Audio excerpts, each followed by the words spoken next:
The first book of Samuel. Chapter 1. Now there was a certain man of Ramathaim Zophim, of Mount Ephraim, and his name was Elkanah, the son of Jeroham, the son of Elihu, the son of Tohu, the son of Zuph, an Ephrathite. And he had 2 wives. The name of the one was Hannah, and the name of the other Peninnah. And Peninnah had children, but Hannah had no children. And this man went up out of his city yearly to worship and to sacrifice unto the Lord of hosts in Shiloh. And the 2 sons of Eli, Hophni and Phinehas, the priests of the Lord, were there. And when the time was that Elkanah offered, he gave to Peninnah his wife, and to all her sons and her daughters portions. But unto Hannah he gave a worthy portion. For he loved Hannah, but the Lord had shut up her womb. And her adversary also provoked her sore, for to make her fret, because the Lord had shut up her womb. And as he did so year by year, when she went up to the house of the Lord, so she provoked her. Therefore she wept, and did not eat. Then said Elkanah her husband to her, Hannah, why weepest thou? And why eatest thou not? And why is thy heart grieved? Am not I better to thee than 10 sons? So Hannah rose up after they had eaten in Shiloh, and after they had drunk. Now Eli the priest sat upon a seat by a post of the temple of the Lord. And she was in bitterness of soul, and prayed unto the Lord, and wept sore. And she vowed a vow, and said, O Lord of hosts, if thou wilt indeed look on the affliction of thine handmaid, and remember me, and not forget thine handmaid, but wilt give unto thine handmaid a man-child, then I will give him unto the Lord all the days of his life, and there shall no razor come upon his head. And it came to pass, as she continued praying before the Lord, that Eli marked her mouth. Now Hannah, she spake in her heart, only her lips moved, but her voice was not heard. Therefore Eli thought she had been drunken. And Eli said unto her, How long wilt thou be drunken? Put away thy wine from thee. And Hannah answered and said, No, my lord, I am a woman of a sorrowful spirit. I have drunk neither wine nor strong drink, but have poured out my soul before the Lord. Count not thine handmaid for a daughter of Belial, for out of the abundance of my complaint and grief have I spoken hitherto. Then Eli answered and said, Go in peace, and the God of Israel grant thee thy petition that thou hast asked of him. And she said, Let thine handmaid find grace in thy sight. So the woman went her way, and did eat, and her countenance was no more sad. And they rose up in the morning early, and worshipped before the Lord, and returned, and came to their house to Ramah. And Elkanah knew Hannah his wife, and the Lord remembered her. Wherefore it came to pass, when the time was come about after Hannah had conceived, that she bare a son, and called his name Samuel, saying, Because I have asked him of the Lord. And the man Elkanah and all his house went up to offer unto the Lord the yearly sacrifice and his vow. But Hannah went not up, for she said unto her husband, I will not go up until the child be weaned, and then I will bring him, that he may appear before the Lord, and there abide forever. And Elkanah her husband said unto her, Do what seemeth thee good. Tarry until thou have weaned him. Only the Lord establish his word. So the woman abode, and gave her son suck until she weaned him. And when she had weaned him, she took him up with her, with 3 bullocks, and 1 ephah of flour, and a bottle of wine, and brought him unto the house of the Lord in Shiloh, and the child was young. And they slew a bullock, and brought the child to Eli. And she said, O my Lord, as thy soul liveth, my Lord, I am the woman that stood by thee here, praying unto the Lord. For this child I prayed, and the Lord hath given me my petition which I asked of him. Therefore also I have lent him to the Lord. As long as he liveth, he shall be lent to the Lord. And he worshipped the Lord there.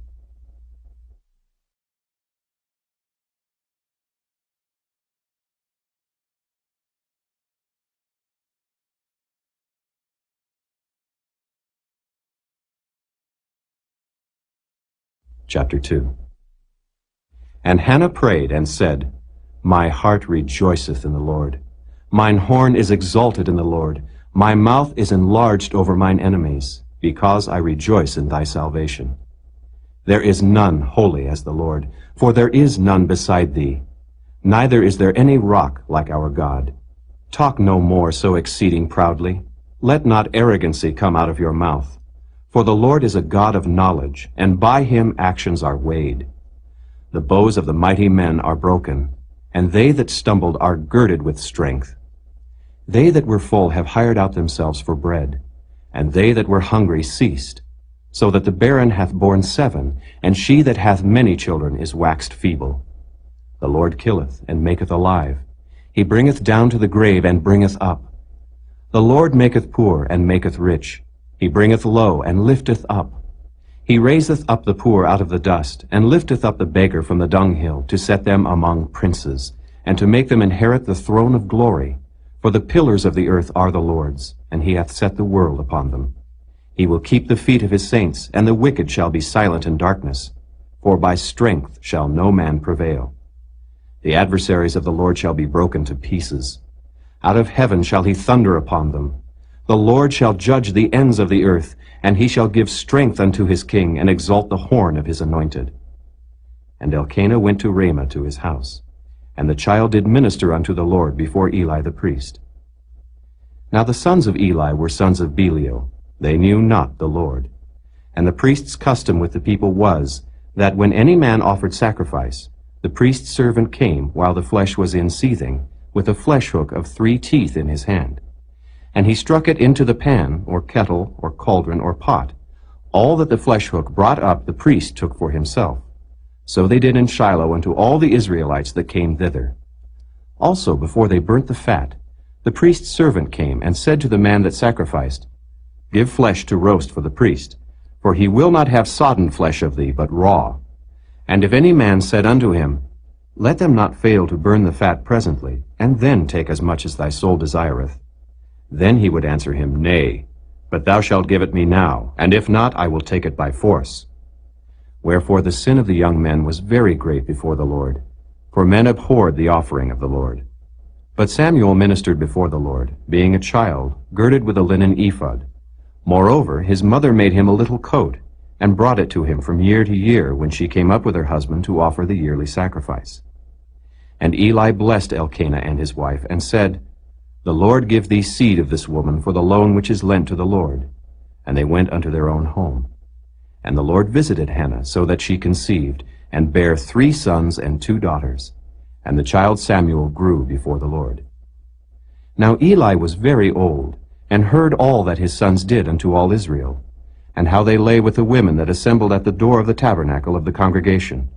And he said unto them, Why do ye such things? For I hear of your evil dealings by all this people. Nay, my sons, for it is no good report that I hear. Ye make the Lord's people to transgress. If one man sin against another, the judge shall judge him. But if a man sin against the Lord, who shall entreat for him? Notwithstanding, they hearkened not unto the voice of their father, because the Lord would slay them. And the child Samuel grew on, and was in favor both with the Lord and also with men. And there came a man of God unto Eli, and said unto him, Thus saith the Lord, Did I plainly appear unto the house of thy father, when they were in Egypt in Pharaoh's house? And did I choose him out of all the tribes of Israel to be my priest, to offer upon mine altar, to burn incense, to wear an ephod before me?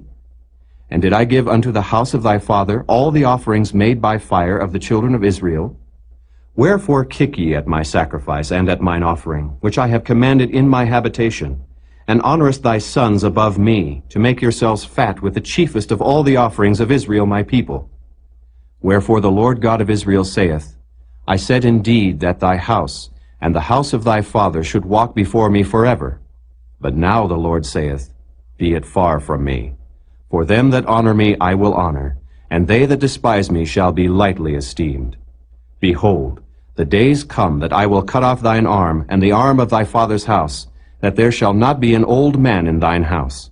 And thou shalt see an enemy in my habitation, in all the wealth which God shall give Israel, and there shall not be an old man in thine house forever. And the man of thine, whom I shall not cut off from mine altar, shall be to consume thine eyes, and to grieve thine heart. And all the increase of thine house shall die in the flower of their age. And this shall be a sign unto thee, that shall come upon thy 2 sons, on Hophni and Phinehas. In one day they shall die both of them. And I will raise me up a faithful priest, that shall do according to that which is in mine heart and in my mind. And I will build him a sure house, and he shall walk before mine anointed forever. And it shall come to pass, that every one that is left in thine house shall come and crouch to him for a piece of silver and a morsel of bread, and shall say, Put me, I pray thee, into one of the priest's offices, that I may eat a piece of bread.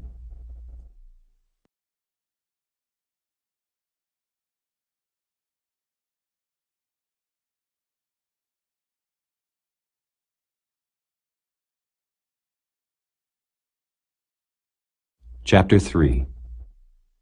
And the child Samuel ministered unto the Lord before Eli, and the word of the Lord was precious in those days. There was no open vision. And it came to pass at that time, when Eli was laid down in his place, and his eyes began to wax dim, that he could not see. And ere the lamp of God went out in the temple of the Lord, where the ark of God was, and Samuel was laid down to sleep, that the Lord called Samuel, and he answered, Here am I. And he ran unto Eli, and said, Here am I, for thou calledst me. And he said, I called not. Lie down again. And he went and lay down. And the Lord called yet again, Samuel. And Samuel arose, and went to Eli, and said, Here am I, for thou didst call me. And he answered, I called not, my son. Lie down again. Now Samuel did not yet know the Lord, neither was the word of the Lord yet revealed unto him. And the Lord called Samuel again the third time. And he arose and went to Eli and said, Here am I, for thou didst call me. And Eli perceived that the Lord had called the child. Therefore Eli said unto Samuel, Go, lie down, and it shall be, if he call thee, that thou shalt say, Speak, Lord, for thy servant heareth. So Samuel went and lay down in his place. And the Lord came and stood, and called as at other times, Samuel, Samuel. Then Samuel answered, Speak, for thy servant heareth. And the Lord said to Samuel, Behold, I will do a thing in Israel, at which both the ears of every one that heareth it shall tingle.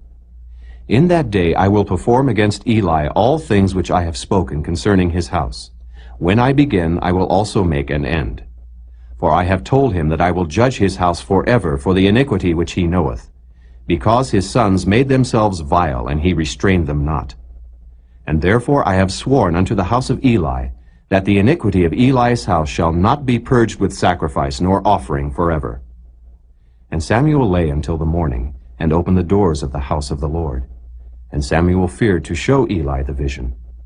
Then Eli called Samuel, and said, Samuel, my son.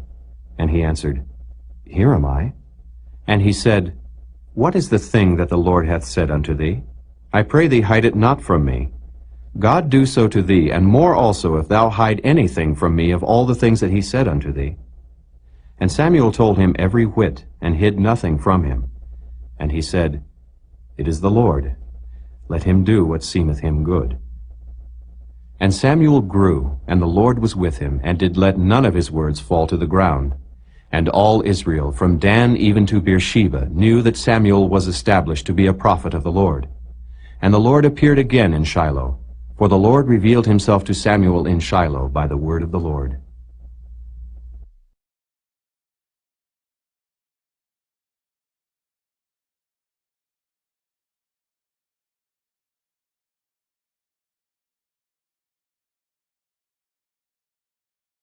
Chapter 4. And the word of Samuel came to all Israel. Now Israel went out against the Philistines to battle, and pitched beside Ebenezer, and the Philistines pitched in Aphek. And the Philistines put themselves in array against Israel, and when they joined battle, Israel was smitten before the Philistines, and they slew of the army in the field about 4,000 men. And when the people were come into the camp, the elders of Israel said, Wherefore hath the Lord smitten us today before the Philistines? Let us fetch the ark of the covenant of the Lord out of Shiloh unto us, that when it cometh among us, it may save us out of the hand of our enemies. So the people sent to Shiloh, that they might bring from thence the ark of the covenant of the Lord of hosts, which dwelleth between the cherubims. And the two sons of Eli, Hophni and Phinehas, were there with the ark of the covenant of God. And when the ark of the covenant of the Lord came into the camp, all Israel shouted with a great shout, so that the earth rang again. And when the Philistines heard the noise of the shout, they said, What meaneth the noise of this great shout in the camp of the Hebrews? And they understood that the ark of the Lord was come into the camp. And the Philistines were afraid, for they said, God is come into the camp. And they said, Woe unto us, for there hath not been such a thing heretofore. Woe unto us! Who shall deliver us out of the hand of these mighty gods? These are the gods that smote the Egyptians with all the plagues in the wilderness. Be strong, and quit yourselves like men, O ye Philistines, that ye be not servants unto the Hebrews, as they have been to you. Quit yourselves like men, and fight. And the Philistines fought, and Israel was smitten. And they fled every man into his tent. And there was a very great slaughter, for there fell of Israel 30,000 footmen. And the ark of God was taken, and the two sons of Eli, Hophni and Phinehas, were slain. And there ran a man of Benjamin out of the army, and came to Shiloh the same day with his clothes rent, and with earth upon his head. And when he came, lo, Eli sat upon a seat by the wayside watching, for his heart trembled for the ark of God. And when the man came into the city and told it, all the city cried out. And when Eli heard the noise of the crying, he said, What meaneth the noise of this tumult? And the man came in hastily and told Eli. Now Eli was 98 years old, and his eyes were dim that he could not see. And the man said unto Eli, I am he that came out of the army, and I fled today out of the army. And he said, What is there done, my son? And the messenger answered and said, Israel is fled before the Philistines, and there hath been also a great slaughter among the people. And thy two sons also, Hophni and Phinehas, are dead, and the ark of God is taken. And it came to pass, when he made mention of the ark of God, that he fell from off the seat backward by the side of the gate, and his neck brake, and he died. For he was an old man and heavy, and he had judged Israel 40 years. And his daughter-in-law, Phinehas's wife, was with child, near to be delivered. And when she heard the tidings that the ark of God was taken, and that her father-in-law and her husband were dead, she bowed herself and travailed, for her pains came upon her. And about the time of her death, the women that stood by her said unto her, Fear not, for thou hast borne a son. But she answered not, neither did she regard it. And she named the child Ichabod, saying, The glory is departed from Israel, because the ark of God was taken, and because of her father-in-law and her husband. And she said, The glory is departed from Israel, for the ark of God is taken.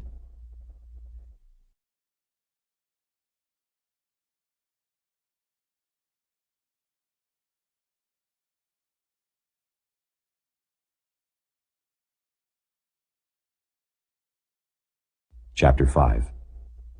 And the Philistines took the ark of God, and brought it from Ebenezer unto Ashdod. When the Philistines took the ark of God, they brought it into the house of Dagon, and set it by Dagon. And when they of Ashdod arose early on the morrow, behold, Dagon was fallen upon his face to the earth before the ark of the Lord. And they took Dagon, and set him in his place again. And when they arose early on the morrow morning, behold, Dagon was fallen upon his face to the ground before the ark of the Lord. And the head of Dagon and both the palms of his hands were cut off upon the threshold. Only the stump of Dagon was left to him. Therefore neither the priests of Dagon, nor any that come into Dagon's house, tread on the threshold of Dagon in Ashdod unto this day. But the hand of the Lord was heavy upon them of Ashdod, and he destroyed them, and smote them with emerods, even Ashdod and the coasts thereof. And when the men of Ashdod saw that it was so, they said, The ark of the God of Israel shall not abide with us, for his hand is sore upon us, and upon Dagon our God. They sent therefore, and gathered all the lords of the Philistines unto them, and said, What shall we do with the ark of the God of Israel? And they answered, Let the ark of the God of Israel be carried about unto Gath. And they carried the ark of the God of Israel about thither. And it was so that, after they had carried it about, the hand of the Lord was against the city with a very great destruction. And he smote the men of the city, both small and great, and they had emerods in their secret parts. Therefore they sent the ark of God to Ekron. And it came to pass, as the ark of God came to Ekron, that the Ekronites cried out, saying, They have brought about the ark of the God of Israel to us, to slay us and our people. So they sent and gathered together all the lords of the Philistines, and said, Send away the ark of the God of Israel, and let it go again to his own place, that it slay us not and our people. For there was a deadly destruction throughout all the city. The hand of God was very heavy there. And the men that died not were smitten with the emerods, and the cry of the city went up to heaven.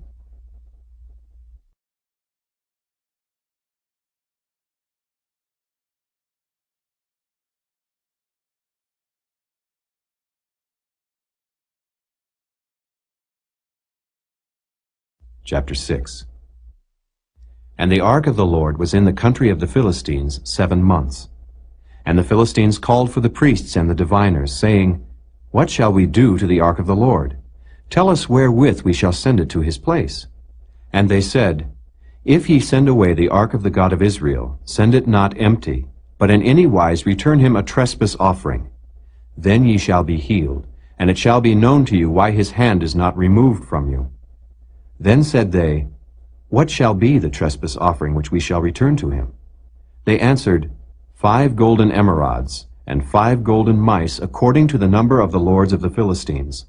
For 1 plague was on you all, and on your lords. Wherefore ye shall make images of your emerods, and images of your mice that mar the land. And ye shall give glory unto the God of Israel. Peradventure he will lighten his hand from off you, and from off your gods, and from off your land. Wherefore then do ye harden your hearts, as the Egyptians and Pharaoh hardened their hearts? When he had wrought wonderfully among them, did they not let the people go, and they departed? Now therefore make a new cart, and take 2 milch kine, on which there hath come no yoke, and tie the kine to the cart, and bring their calves home from them. And take the ark of the Lord, and lay it upon the cart, and put the jewels of gold, which ye return him for a trespass offering, in a coffer by the side thereof, and send it away, that it may go. And see, if it goeth up by the way of his own coast to Bethshemesh, then he hath done us this great evil.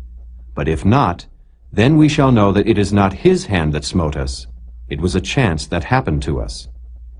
And the men did so, and took 2 milch kine, and tied them to the cart, and shut up their calves at home. And they laid the ark of the Lord upon the cart, and the coffer with the mice of gold and the images of their emerods. And the kine took the straight way to the way of Bethshemesh, and went along the highway, lowing as they went, and turned not aside to the right hand or to the left. And the lords of the Philistines went after them unto the border of Bethshemesh. And they of Bethshemesh were reaping their wheat harvest in the valley. And they lifted up their eyes, and saw the ark, and rejoiced to see it. And the cart came into the field of Joshua, a Bethshemite, and stood there, where there was a great stone. And they clave the wood of the cart, and offered the kine a burnt offering unto the Lord. And the Levites took down the ark of the Lord, and the coffer that was with it, wherein the jewels of gold were, and put them on the great stone.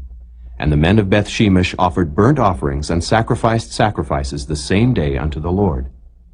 And when the 5 lords of the Philistines had seen it, they returned to Ekron the same day. And these are the golden emerods which the Philistines returned for a trespass offering unto the Lord. For Ashdod 1, for Gaza 1, for Askelon 1, for Gath 1, for Ekron 1. And the golden mice, according to the number of all the cities of the Philistines belonging to the 5 lords, both of fenced cities and of country villages, even unto the great stone of Abel, whereon they set down the ark of the Lord, which stone remaineth unto this day in the field of Joshua the Bethshemite. And he smote the men of Bethshemesh, because they had looked into the ark of the Lord. Even he smote of the people 50,060 men. And the people lamented, because the Lord had smitten many of the people with a great slaughter. And the men of Bethshemesh said, Who is able to stand before this holy Lord God? And to whom shall he go up from us? And they sent messengers to the inhabitants of Kirjath-jearim, saying, The Philistines have brought again the ark of the Lord. Come ye down, and fetch it up to you.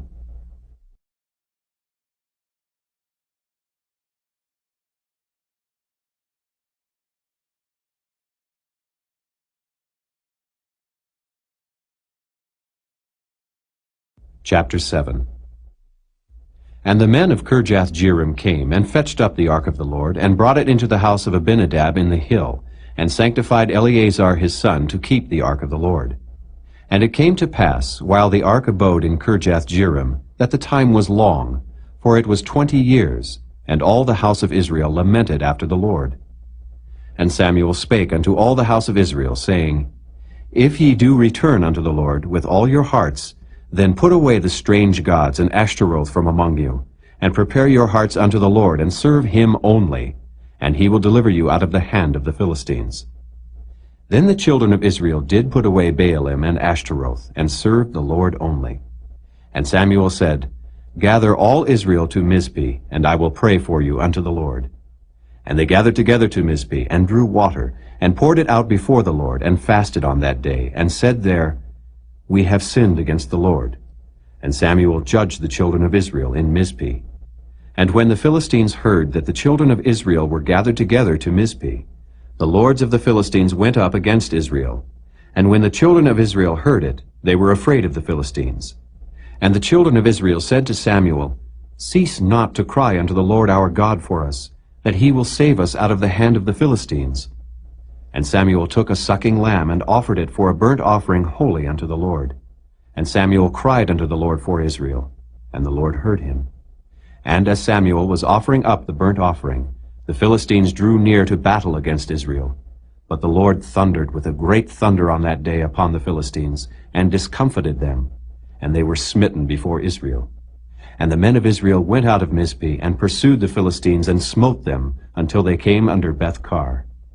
Then Samuel took a stone, and set it between Mizpeh and Shen, and called the name of it Ebenezer, saying, Hitherto hath the Lord helped us. So the Philistines were subdued, and they came no more into the coast of Israel.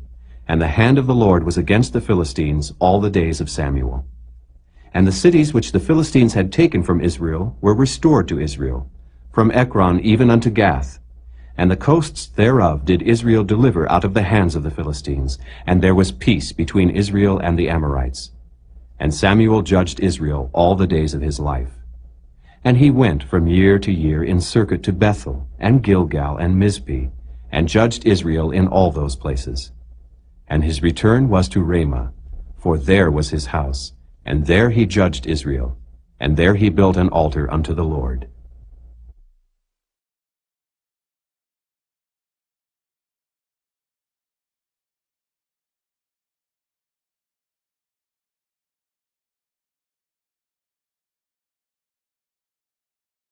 Chapter 8. And it came to pass, when Samuel was old, that he made his sons judges over Israel. Now the name of his firstborn was Joel, and the name of his second Abiah. They were judges in Beersheba. And his sons walked not in his ways, but turned aside after lucre, and took bribes, and perverted judgment. Then all the elders of Israel gathered themselves together, and came to Samuel unto Ramah, and said unto him, Behold, thou art old, and thy sons walk not in thy ways. Now make us a king to judge us like all the nations. But the thing displeased Samuel when they said, Give us a king to judge us. And Samuel prayed unto the Lord. And the Lord said unto Samuel, Hearken unto the voice of the people in all that they say unto thee, for they have not rejected thee, but they have rejected me, that I should not reign over them. According to all the works which they have done since the day that I brought them up out of Egypt, even unto this day, wherewith they have forsaken me, and served other gods, so do they also unto thee. Now therefore hearken unto their voice.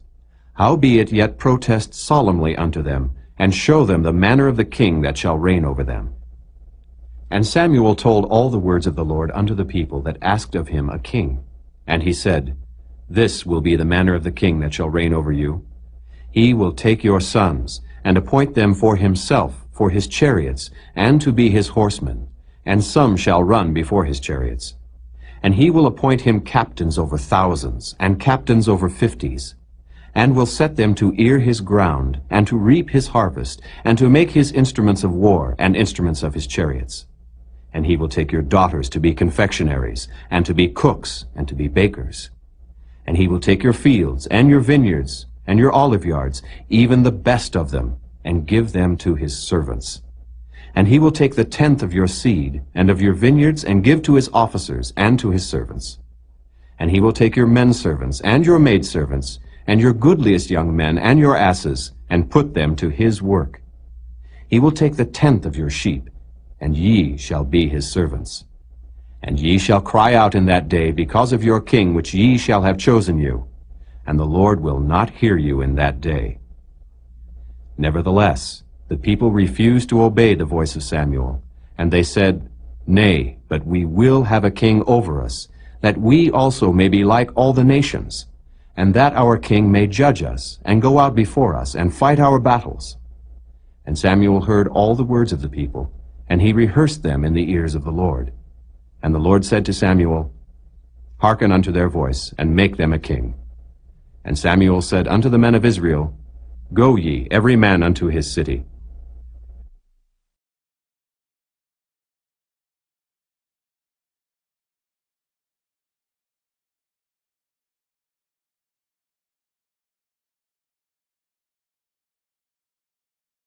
Chapter 9. Now there was a man of Benjamin, whose name was Kish, the son of Abiel, the son of Zeror, the son of Bechorath, the son of Aphiah, a Benjamite, a mighty man of power. And he had a son, whose name was Saul, a choice young man, and a goodly. And there was not among the children of Israel a goodlier person than he. From his shoulders and upward he was higher than any of the people. And the asses of Kish, Saul's father, were lost. And Kish said to Saul his son, Take now one of the servants with thee, and arise, go seek the asses. And he passed through Mount Ephraim, and passed through the land of Shalisha, but they found them not. Then they passed through the land of Shalim, and there they were not. And he passed through the land of the Benjamites, but they found them not. And when they were come to the land of Zuph, Saul said to his servant that was with him, Come, and let us return, lest my father leave caring for the asses, and take thought for us. And he said unto him, Behold now, there is in this city a man of God, and he is an honorable man. All that he saith cometh surely to pass. Now let us go thither. Peradventure he can show us our way that we should go. Then said Saul to his servant, But behold, if we go, what shall we bring the man? For the bread is spent in our vessels, and there is not a present to bring to the man of God. What have we? And the servant answered Saul again, and said, Behold, I have here at hand the 4th part of a shekel of silver.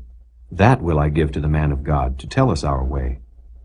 Beforetime in Israel, when a man went to inquire of God, thus he spake, Come, and let us go to the seer.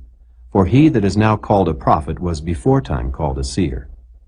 Then said Saul to his servant, Well said. Come, let us go. So they went unto the city where the man of God was. And as they went up the hill to the city, they found young maidens going out to draw water, and said unto them, Is the seer here? And they answered them, and said, He is. Behold, he is before you. Make haste now, for he came today to the city, for there is a sacrifice of the people today in the high place. As soon as ye be come into the city, ye shall straightway find him before he go up to the high place to eat. For the people will not eat until he come, because he doth bless the sacrifice. And afterwards they eat that be bidden. Now therefore get you up, for about this time ye shall find him. And they went up into the city, and when they were come into the city, behold, Samuel came out against them, for to go up to the high place. Now the Lord had told Samuel in his ear a day before Saul came, saying, Tomorrow about this time I will send thee a man out of the land of Benjamin, and thou shalt anoint him to be captain over my people Israel, that he may save my people out of the hand of the Philistines. For I have looked upon my people, because their cry is come unto me. And when Samuel saw Saul, the Lord said unto him, Behold the man whom I spake to thee of. This same shall reign over my people. Then Saul drew near to Samuel in the gate, and said, Tell me, I pray thee, where the seer's house is. And Samuel answered Saul, and said, I am the seer. Go up before me unto the high place, for ye shall eat with me today, and tomorrow I will let thee go, and will tell thee all that is in thine heart. And as for thine asses that were lost 3 days ago, set not thy mind on them, for they are found. And on whom is all the desire of Israel? Is it not on thee, and on all thy father's house? And Saul answered and said, Am not I a Benjamite of the smallest of the tribes of Israel, and my family the least of all the families of the tribe of Benjamin? Wherefore then speakest thou so to me? And Samuel took Saul and his servant, and brought them into the parlor, and made them sit in the chiefest place among them that were bidden, which were about 30 persons. And Samuel said unto the cook, Bring the portion which I gave thee, of which I said unto thee, Set it by thee. And the cook took up the shoulder, and that which was upon it, and set it before Saul. And Samuel said, Behold that which is left. Set it before thee, and eat. For unto this time hath it been kept for thee, since I said, I have invited the people. So Saul did eat with Samuel that day. And when they were come down from the high place into the city, Samuel communed with Saul upon the top of the house.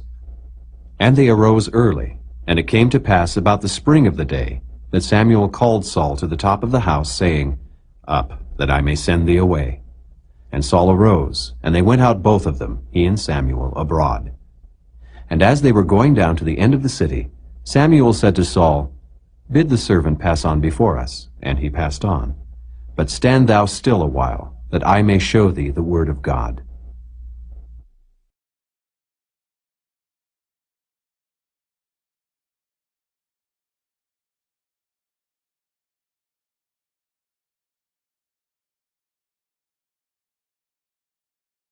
Chapter 10.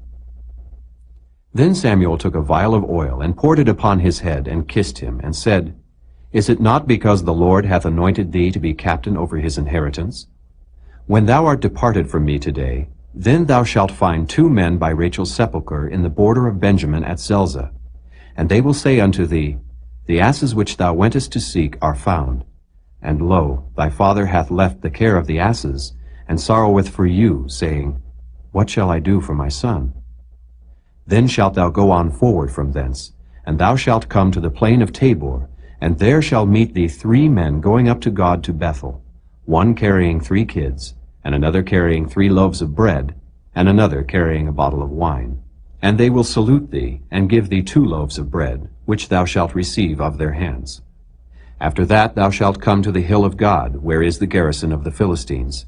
And it shall come to pass, when thou art come thither to the city, that thou shalt meet a company of prophets coming down from the high place with a psaltery, and a tabret, and a pipe, and a harp before them, and they shall prophesy. And the Spirit of the Lord will come upon thee, and thou shalt prophesy with them, and shalt be turned into another man. And let it be, when these signs are come unto thee, that thou do as occasion serve thee, for God is with thee. And thou shalt go down before me to Gilgal, and behold, I will come down unto thee, to offer burnt offerings, and to sacrifice sacrifices of peace offerings. 7 days shalt thou tarry, till I come to thee, and show thee what thou shalt do. And it was so, that when he had turned his back to go from Samuel, God gave him another heart, and all those signs came to pass that day. And when they came thither to the hill, behold, a company of prophets met him, and the Spirit of God came upon him, and he prophesied among them. And it came to pass, when all that knew him beforetime saw that, behold, he prophesied among the prophets, then the people said one to another, What is this that is come unto the son of Kish? Is Saul also among the prophets? And one of the same place answered and said, But who is their father? Therefore it became a proverb, Is Saul also among the prophets? And when he had made an end of prophesying, he came to the high place. And Saul's uncle said unto him and to his servant, Whither went ye? And he said, To seek the asses. And when we saw that they were nowhere, we came to Samuel. And Saul's uncle said, Tell me, I pray thee, what Samuel said unto you. And Saul said unto his uncle, He told us plainly that the asses were found. But of the matter of the kingdom whereof Samuel spake, he told him not. And Samuel called the people together unto the Lord to Mizpeh, and said unto the children of Israel, Thus saith the Lord God of Israel, I brought up Israel out of Egypt, and delivered you out of the hand of the Egyptians, and out of the hand of all kingdoms, and of them that oppressed you. And ye have this day rejected your God, who himself saved you out of all your adversities and your tribulations. And ye have said unto him, Nay, but set a king over us. Now therefore present yourselves before the Lord by your tribes, and by your thousands. And when Samuel had caused all the tribes of Israel to come near, the tribe of Benjamin was taken. When he had caused the tribe of Benjamin to come near by their families, the family of Matri was taken, and Saul the son of Kish was taken. And when they sought him, he could not be found. Therefore they inquired of the Lord further, if the man should yet come thither. And the Lord answered, Behold, he hath hid himself among the stuff. And they ran and fetched him thence. And when he stood among the people, he was higher than any of the people from his shoulders and upward. And Samuel said to all the people, See ye him whom the Lord hath chosen, that there is none like him among all the people? And all the people shouted and said, God save the king. Then Samuel told the people the manner of the kingdom, and wrote it in a book, and laid it up before the Lord. And Samuel sent all the people away, every man to his house. And Saul also went home to Gibeah, and there went with him a band of men, whose hearts God had touched.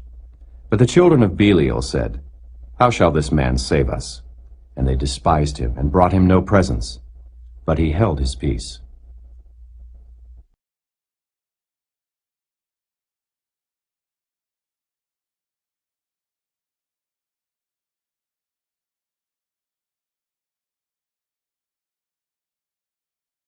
Chapter 11.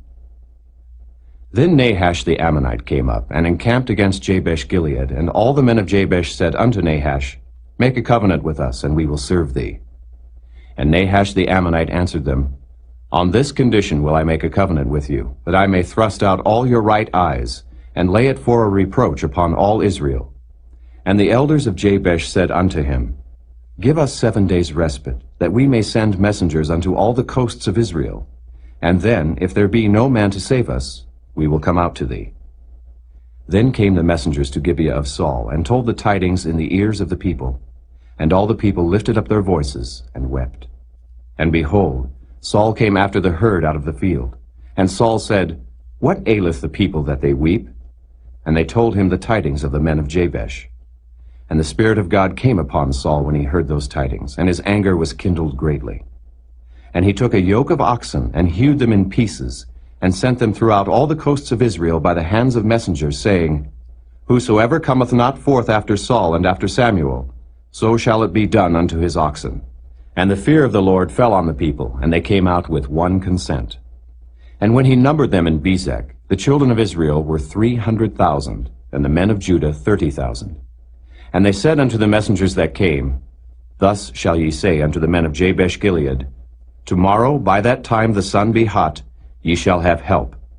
And the messengers came and showed it to the men of Jabesh, and they were glad. Therefore the men of Jabesh said, Tomorrow we will come out unto you, and ye shall do with us all that seemeth good unto you. And it was so on the morrow, that Saul put the people in 3 companies. And they came into the midst of the host in the morning watch, and slew the Ammonites until the heat of the day. And it came to pass that they which remained were scattered, so that 2 of them were not left together. And the people said unto Samuel, Who is he that said, Shall Saul reign over us? Bring the men, that we may put them to death. And Saul said, There shall not a man be put to death this day, for today the Lord hath wrought salvation in Israel.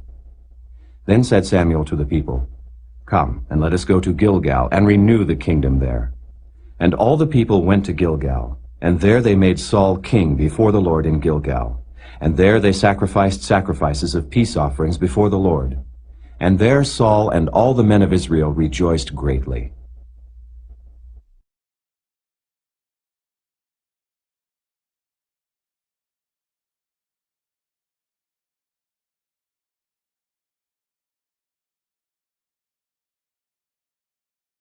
Chapter 12. And Samuel said unto all Israel, Behold, I have hearkened unto your voice in all that ye said unto me, and have made a king over you. And now, behold, the king walketh before you, and I am old and gray-headed. And behold, my sons are with you, and I have walked before you from my childhood unto this day. Behold, here I am. Witness against me before the Lord and before his anointed. Whose ox have I taken? Or whose ass have I taken? Or whom have I defrauded? Whom have I oppressed? Or of whose hand have I received any bribe to blind mine eyes therewith? And I will restore it you. And they said, Thou hast not defrauded us, nor oppressed us, neither hast thou taken aught of any man's hand. And he said unto them, The Lord is witness against you, and his anointed is witness this day, that ye have not found aught in my hand. And they answered, He is witness. And Samuel said unto the people, It is the Lord that advanced Moses and Aaron, and that brought your fathers up out of the land of Egypt. Now therefore stand still, that I may reason with you before the Lord of all the righteous acts of the Lord, which he did to you and to your fathers. When Jacob was come into Egypt, and your fathers cried unto the Lord, then the Lord sent Moses and Aaron, which brought forth your fathers out of Egypt, and made them dwell in this place. And when they forgat the Lord their God, he sold them into the hand of Sisera, captain of the host of Hazor, and into the hand of the Philistines, and into the hand of the king of Moab, and they fought against them. And they cried unto the Lord, and said, We have sinned, because we have forsaken the Lord, and have served Baalim and Ashtaroth. But now deliver us out of the hand of our enemies, and we will serve thee. And the Lord sent Jerubbaal, and Bedan, and Jephthah, and Samuel, and delivered you out of the hand of your enemies on every side, and ye dwelled safe. And when ye saw that Nahash, the king of the children of Ammon, came against you, ye said unto me, Nay, but a king shall reign over us, when the Lord your God was your king. Now therefore behold the king whom ye have chosen, and whom ye have desired. And behold, the Lord hath set a king over you. If ye will fear the Lord, and serve him, and obey his voice, and not rebel against the commandment of the Lord, then shall both ye and also the king that reigneth over you continue following the Lord your God. But if ye will not obey the voice of the Lord, but rebel against the commandment of the Lord, then shall the hand of the Lord be against you, as it was against your fathers. Now therefore stand and see this great thing which the Lord will do before your eyes. Is it not wheat harvest today? I will call unto the Lord, and he shall send thunder and rain, that ye may perceive and see that your wickedness is great, which ye have done in the sight of the Lord in asking you a king. So Samuel called unto the Lord, and the Lord sent thunder and rain that day, and all the people greatly feared the Lord and Samuel. And all the people said unto Samuel, Pray for thy servants unto the Lord thy God, that we die not, for we have added unto all our sins this evil, to ask us a king. And Samuel said unto the people, Fear not, ye have done all this wickedness. Yet turn not aside from following the Lord, but serve the Lord with all your heart. And turn ye not aside, for then should ye go after vain things, which cannot profit nor deliver, for they are vain. For the Lord will not forsake his people for his great name's sake, because it hath pleased the Lord to make you his people. Moreover, as for me, God forbid that I should sin against the Lord in ceasing to pray for you. But I will teach you the good and the right way. Only fear the Lord, and serve him in truth with all your heart, for consider how great things he hath done for you. But if ye shall still do wickedly, ye shall be consumed, both ye and your king.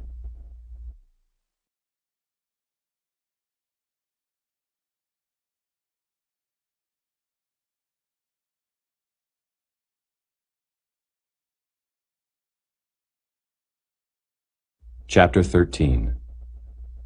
Saul reigned 1 year, and when he had reigned 2 years over Israel, Saul chose him 3,000 men of Israel, whereof 2,000 were with Saul in Michmash and in Mount Bethel, and 1,000 were with Jonathan in Gibeah of Benjamin.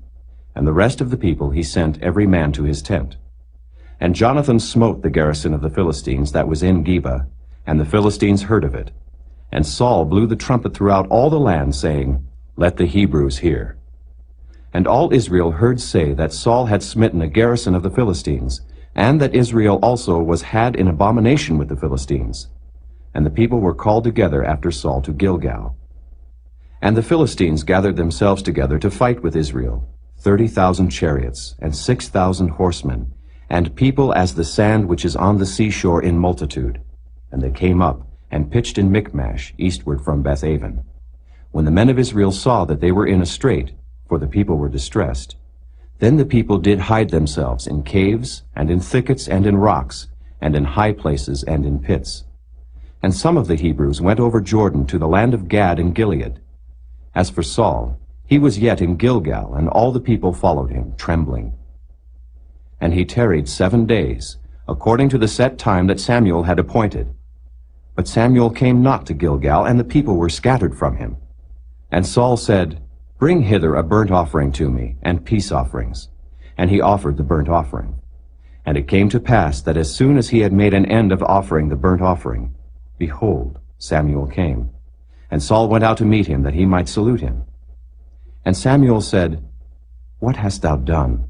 And Saul said, Because I saw that the people were scattered from me, and that thou camest not within the days appointed, and that the Philistines gathered themselves together at Michmash. Therefore said I, The Philistines will come down now upon me to Gilgal, and I have not made supplication unto the Lord. I forced myself therefore, and offered a burnt offering. And Samuel said to Saul, Thou hast done foolishly. Thou hast not kept the commandment of the Lord thy God, which he commanded thee. For now would the Lord have established thy kingdom upon Israel forever. But now thy kingdom shall not continue. The Lord hath sought him a man after his own heart, and the Lord hath commanded him to be captain over his people, because thou hast not kept that which the Lord commanded thee. And Samuel arose, and gat him up from Gilgal unto Gibeah of Benjamin. And Saul numbered the people that were present with him, about 600 men. And Saul and Jonathan his son, and the people that were present with them, abode in Gibeah of Benjamin, but the Philistines encamped in Michmash. And the spoilers came out of the camp of the Philistines in 3 companies. One company turned unto the way that leadeth to Ophrah, unto the land of Shual. And another company turned the way to Beth-horon. And another company turned to the way of the border that looketh to the valley of Zeboam toward the wilderness. Now there was no smith found throughout all the land of Israel, for the Philistines said, Lest the Hebrews make them swords or spears.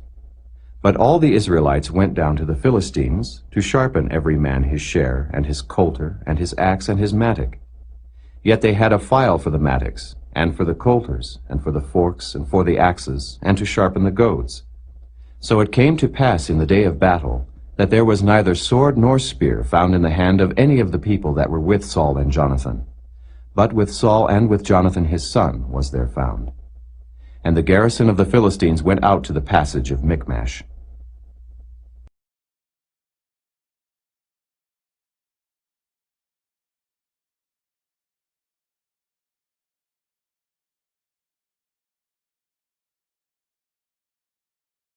Chapter 14.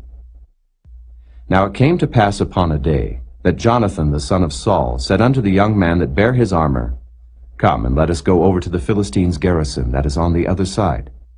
But he told not his father.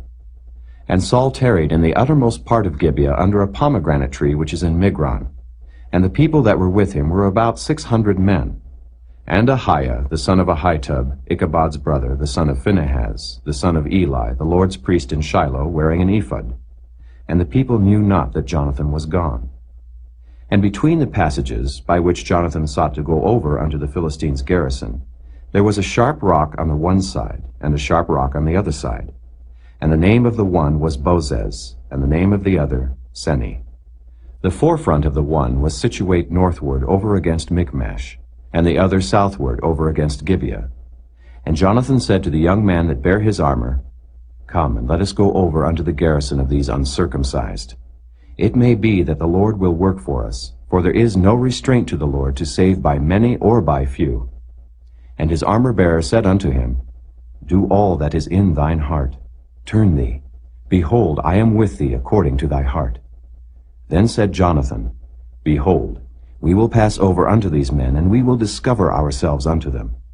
If they say thus unto us, Tarry until we come to you, then we will stand still in our place, and will not go up unto them.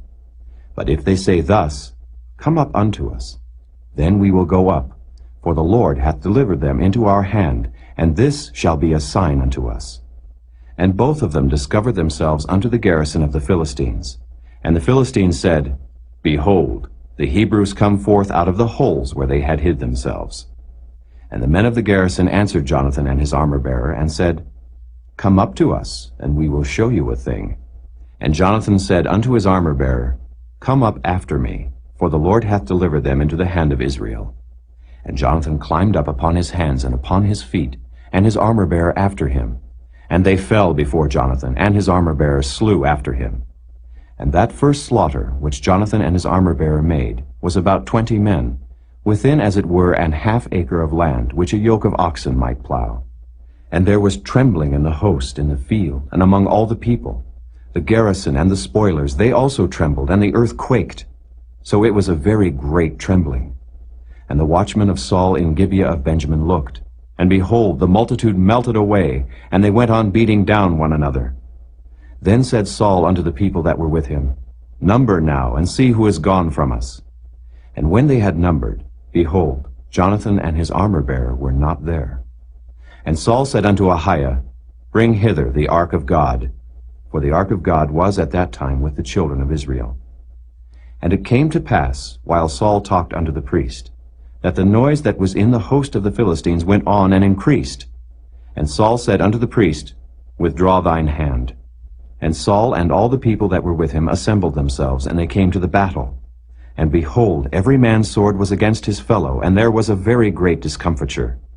Moreover, the Hebrews that were with the Philistines before that time, which went up with them into the camp from the country round about, even they also turned to be with the Israelites that were with Saul and Jonathan. Likewise all the men of Israel which had hid themselves in Mount Ephraim, when they heard that the Philistines fled, even they also followed hard after them in the battle. So the Lord saved Israel that day, and the battle passed over unto Bethaven. And the men of Israel were distressed that day, for Saul had adjured the people, saying, Cursed be the man that eateth any food until evening, that I may be avenged on mine enemies. So none of the people tasted any food. And all they of the land came to a wood, and there was honey upon the ground. And when the people were come into the wood, behold, the honey dropped. But no man put his hand to his mouth, for the people feared the oath. But Jonathan heard not when his father charged the people with the oath. Wherefore he put forth the end of the rod that was in his hand, and dipped it in an honeycomb, and put his hand to his mouth, and his eyes were enlightened. Then answered one of the people, and said, Thy father straitly charged the people with an oath, saying, Cursed be the man that eateth any food this day. And the people were faint. Then said Jonathan, My father hath troubled the land. See, I pray you, how mine eyes have been enlightened, because I tasted a little of this honey. How much more, if haply the people had eaten freely today of the spoil of their enemies which they found? For had there not been now a much greater slaughter among the Philistines? And they smote the Philistines that day from Michmash to Ajalon, and the people were very faint. And the people flew upon the spoil, and took sheep and oxen and calves, and slew them on the ground, and the people did eat them with the blood. Then they told Saul, saying, Behold, the people sin against the Lord, in that they eat with the blood. And he said, Ye have transgressed. Roll a great stone unto me this day. And Saul said, Disperse yourselves among the people, and say unto them, Bring me hither every man his ox, and every man his sheep, and slay them here and eat, and sin not against the Lord in eating with the blood. And all the people brought every man his ox with him that night, and slew them there. And Saul built an altar unto the Lord. The same was the first altar that he built unto the Lord. And Saul said, Let us go down after the Philistines by night, and spoil them until the morning light, and let us not leave a man of them. And they said, Do whatsoever seemeth good unto thee. Then said the priest, Let us draw near hither unto God. And Saul asked counsel of God, Shall I go down after the Philistines? Wilt thou deliver them into the hand of Israel? But he answered him not that day. And Saul said, Draw ye near hither all the chief of the people, and know and see wherein this sin hath been this day. For as the Lord liveth, which saveth Israel, though it be in Jonathan my son, he shall surely die. But there was not a man among all the people that answered him. Then said he unto all Israel, Be ye on one side, and I and Jonathan my son will be on the other side. And the people said unto Saul, Do what seemeth good unto thee. Therefore Saul said unto the Lord God of Israel, Give a perfect lot. And Saul and Jonathan were taken, but the people escaped. And Saul said, Cast lots between me and Jonathan my son. And Jonathan was taken. Then Saul said to Jonathan, Tell me what thou hast done. And Jonathan told him, and said, I did but taste a little honey with the end of the rod that was in mine hand, and lo, I must die. And Saul answered, God do so, and more also, for thou shalt surely die, Jonathan. And the people said unto Saul, Shall Jonathan die, who hath wrought this great salvation in Israel? God forbid. As the Lord liveth, there shall not one hair of his head fall to the ground, for he hath wrought with God this day. So the people rescued Jonathan, that he died not. Then Saul went up from following the Philistines, and the Philistines went to their own place. So Saul took the kingdom over Israel, and fought against all his enemies on every side, against Moab, and against the children of Ammon, and against Edom, and against the kings of Zobah, and against the Philistines. And whithersoever he turned himself, he vexed them. And he gathered an host, and smote the Amalekites, and delivered Israel out of the hands of them that spoiled them. Now the sons of Saul were Jonathan, and Ishuai, and Melchishua.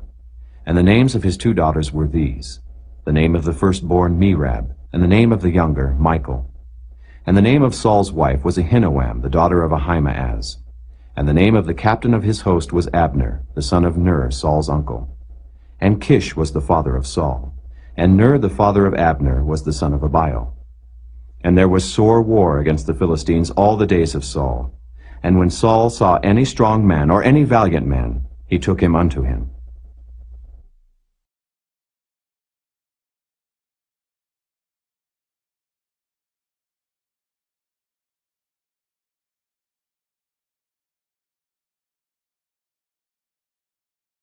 Chapter 15. Samuel also said unto Saul, The Lord sent me to anoint thee to be king over his people, over Israel. Now therefore hearken thou unto the voice of the words of the Lord. Thus saith the Lord of hosts, I remember that which Amalek did to Israel, how he laid wait for him in the way when he came up from Egypt. Now go and smite Amalek, and utterly destroy all that they have, and spare them not, but slay both man and woman, infant and suckling, ox and sheep, camel and ass. And Saul gathered the people together, and numbered them in Telaim 200,000 footmen, and 10,000 men of Judah. And Saul came to a city of Amalek, and laid wait in the valley. And Saul said unto the Kenites, Go, depart, get you down from among the Amalekites, lest I destroy you with them. For ye showed kindness to all the children of Israel when they came up out of Egypt. So the Kenites departed from among the Amalekites. And Saul smote the Amalekites from Havilah until thou comest to Shur, that is over against Egypt. And he took Agag, the king of the Amalekites, alive, and utterly destroyed all the people with the edge of the sword. But Saul and the people spared Agag, and the best of the sheep, and of the oxen, and of the fatlings, and the lambs, and all that was good, and would not utterly destroy them. But everything that was vile and refuse, that they destroyed utterly. Then came the word of the Lord unto Samuel, saying, It repenteth me that I have set up Saul to be king, for he is turned back from following me, and hath not performed my commandments. And it grieved Samuel, and he cried unto the Lord all night. And when Samuel rose early to meet Saul in the morning, it was told Samuel, saying, Saul came to Carmel, and behold, he set him up a place, and is gone about, and passed on, and gone down to Gilgal. And Samuel came to Saul, and Saul said unto him, Blessed be thou of the Lord.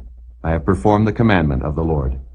And Samuel said, What meaneth then this bleating of the sheep in mine ears, and the lowing of the oxen which I hear? And Saul said, They have brought them from the Amalekites. For the people spared the best of the sheep and of the oxen to sacrifice unto the Lord thy God, and the rest we have utterly destroyed. Then Samuel said unto Saul, Stay, and I will tell thee what the Lord hath said to me this night. And he said unto him, Say on. And Samuel said, When thou wast little in thine own sight, wast thou not made the head of the tribes of Israel, and the Lord anointed thee king over Israel? And the Lord sent thee on a journey, and said, Go, and utterly destroy the sinners the Amalekites, and fight against them until they be consumed. Wherefore then didst thou not obey the voice of the Lord, but didst fly upon the spoil, and didst evil in the sight of the Lord? And Saul said unto Samuel, Yea, I have obeyed the voice of the Lord, and have gone the way which the Lord sent me, and have brought Agag the king of Amalek, and have utterly destroyed the Amalekites. But the people took of the spoil sheep and oxen, the chief of the things which should have been utterly destroyed, to sacrifice unto the Lord thy God in Gilgal. And Samuel said, Hath the Lord as great delight in burnt offerings and sacrifices as in obeying the voice of the Lord? Behold, to obey is better than sacrifice, and to hearken than the fat of rams. For rebellion is as the sin of witchcraft, and stubbornness is as iniquity and idolatry. Because thou hast rejected the word of the Lord, he hath also rejected thee from being king. And Saul said unto Samuel, I have sinned, for I have transgressed the commandment of the Lord and thy words, because I feared the people and obeyed their voice. Now therefore, I pray thee, pardon my sin, and turn again with me, that I may worship the Lord. And Samuel said unto Saul, I will not return with thee, for thou hast rejected the word of the Lord, and the Lord hath rejected thee from being king over Israel. And as Samuel turned about to go away, he laid hold upon the skirt of his mantle, and it rent. And Samuel said unto him, The Lord hath rent the kingdom of Israel from thee this day, and hath given it to a neighbor of thine that is better than thou. And also the strength of Israel will not lie nor repent, for he is not a man that he should repent. Then he said, I have sinned. Yet honor me now, I pray thee, before the elders of my people, and before Israel, and turn again with me, that I may worship the Lord thy God. So Samuel turned again after Saul, and Saul worshipped the Lord. Then said Samuel, Bring ye hither to me Agag, the king of the Amalekites. And Agag came unto him delicately. And Agag said, Surely the bitterness of death is past. And Samuel said, As thy sword hath made women childless, so shall thy mother be childless among women. And Samuel hewed Agag in pieces before the Lord in Gilgal. Then Samuel went to Ramah, and Saul went up to his house to Gibeah of Saul. And Samuel came no more to see Saul until the day of his death. Nevertheless Samuel mourned for Saul, and the Lord repented that he had made Saul king over Israel.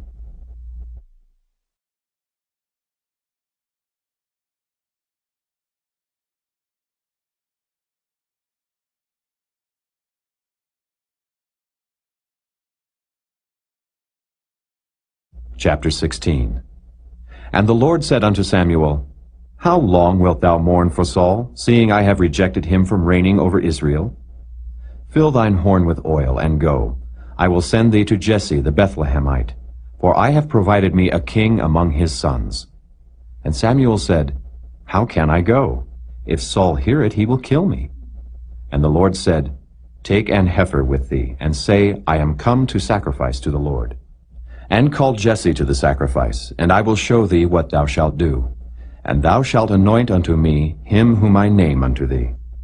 And Samuel did that which the Lord spake, and came to Bethlehem. And the elders of the town trembled at his coming, and said, Comest thou peaceably? And he said, Peaceably. I am come to sacrifice unto the Lord. Sanctify yourselves, and come with me to the sacrifice. And he sanctified Jesse and his sons, and called them to the sacrifice. And it came to pass, when they were come, that he looked on Eliab, and said, Surely the Lord's anointed is before him. But the Lord said unto Samuel, Look not on his countenance, or on the height of his stature, because I have refused him. For the Lord seeth not as man seeth.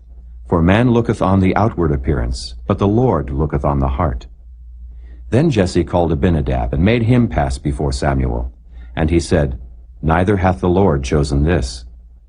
Then Jesse made Shammah to pass by, and he said, Neither hath the Lord chosen this.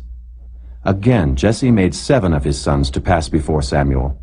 And Samuel said unto Jesse, The Lord hath not chosen these. And Samuel said unto Jesse, Are here all thy children? And he said, There remaineth yet the youngest, and behold, he keepeth the sheep.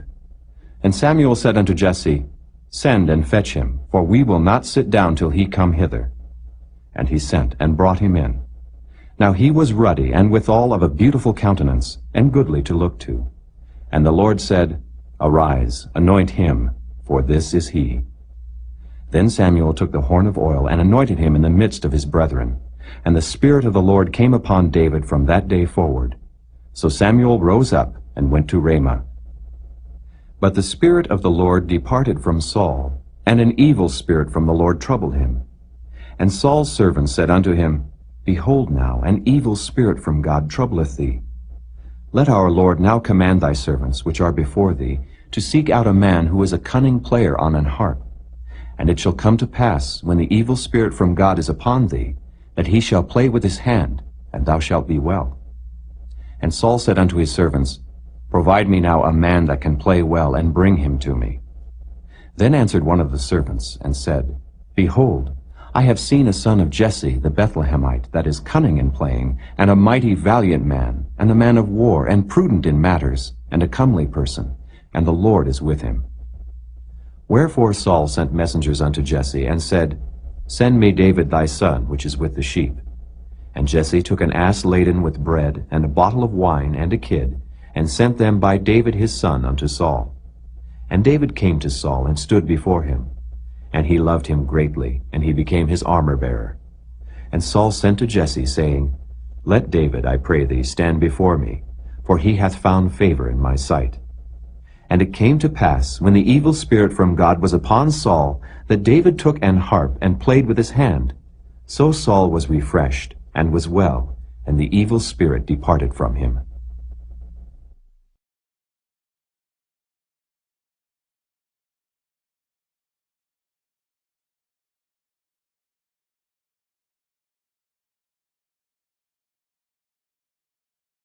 Chapter 17.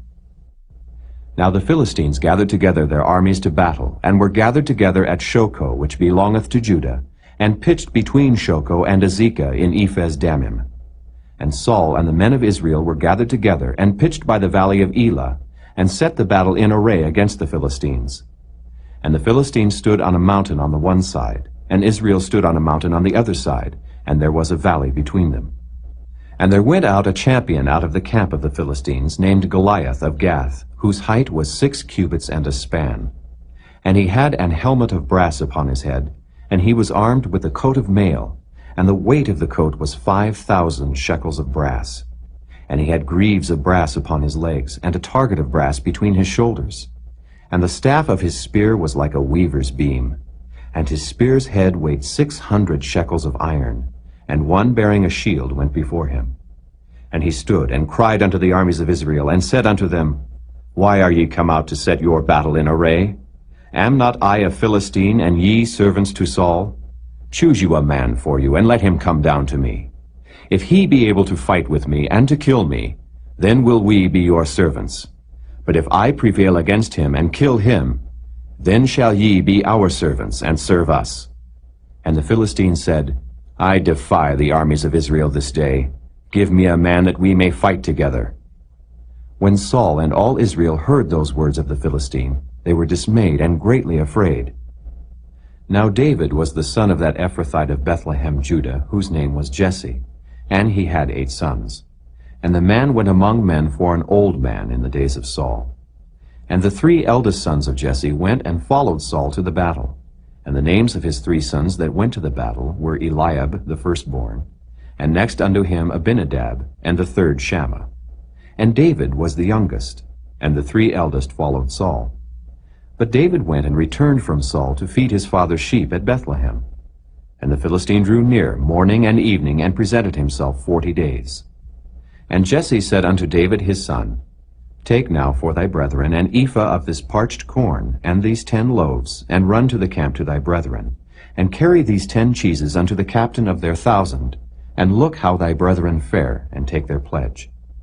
Now Saul and they, and all the men of Israel, were in the valley of Elah, fighting with the Philistines. And David rose up early in the morning, and left the sheep with the keeper, and took and went as Jesse had commanded him. And he came to the trench as the host was going forth to the fight, and shouted for the battle. For Israel and the Philistines had put the battle in array, army against army. And David left his carriage in the hand of the keeper of the carriage, and ran into the army, and came and saluted his brethren. And as he talked with them, behold, there came up the champion, the Philistine of Gath, Goliath by name, out of the armies of the Philistines, and spake according to the same words. And David heard them. And all the men of Israel, when they saw the man, fled from him, and were sore afraid. And the men of Israel said, Have ye seen this man that is come up? Surely to defy Israel is he come up. And it shall be that the man who killeth him, the king will enrich him with great riches, and will give him his daughter, and make his father's house free in Israel. And David spake to the man that stood by him, saying, What shall be done to the man that killeth this Philistine, and taketh away the reproach from Israel? For who is this uncircumcised Philistine, that he should defy the armies of the living God? And the people answered him after this manner, saying, So shall it be done to the man that killeth him. And Eliab his eldest brother heard when he spake unto the man. And Eliab's anger was kindled against David, and he said, Why camest thou down hither? And with whom hast thou left those few sheep in the wilderness? I know thy pride, and the naughtiness of thine heart. For thou art come down that thou mightest see the battle. And David said, What have I now done? Is there not a cause? And he turned from him toward another, and spake after the same manner. And the people answered him again after the former manner. And when the words were heard which David spake, they rehearsed them before Saul, and he sent for him. And David said to Saul, Let no man's heart fail because of him. Thy servant will go and fight with this Philistine. And Saul said to David, Thou art not able to go against this Philistine to fight with him, for thou art but a youth, and he a man of war from his youth. And David said unto Saul, Thy servant kept his father's sheep, and there came a lion and a bear, and took a lamb out of the flock. And I went out after him, and smote him, and delivered it out of his mouth. And when he arose against me, I caught him by his beard, and smote him, and slew him. Thy servant slew both the lion and the bear, and this uncircumcised Philistine shall be as one of them, seeing he hath defied the armies of the living God. David said moreover, The Lord that delivered me out of the paw of the lion, and out of the paw of the bear, he will deliver me out of the hand of this Philistine. And Saul said unto David, Go, and the Lord be with thee. And Saul armed David with his armor, and he put an helmet of brass upon his head. Also he armed him with a coat of mail. And David girded his sword upon his armor, and he essayed to go, for he had not proved it. And David said unto Saul, I cannot go with these, for I have not proved them. And David put them off him. And he took his staff in his hand, and chose him 5 smooth stones out of the brook, and put them in a shepherd's bag which he had, even in a scrip. And his sling was in his hand, and he drew near to the Philistine. And the Philistine came on, and drew near unto David, and the man that bare the shield went before him. And when the Philistine looked about, and saw David, he disdained him, for he was but a youth, and ruddy, and of a fair countenance. And the Philistine said unto David, Am I a dog, that thou comest to me with staves? And the Philistine cursed David by his gods. And the Philistine said to David, Come to me, and I will give thy flesh unto the fowls of the air, and to the beasts of the field. Then said David to the Philistine, Thou comest to me with a sword, and with a spear, and with a shield. But I come to thee in the name of the Lord of hosts, the God of the armies of Israel, whom thou hast defied.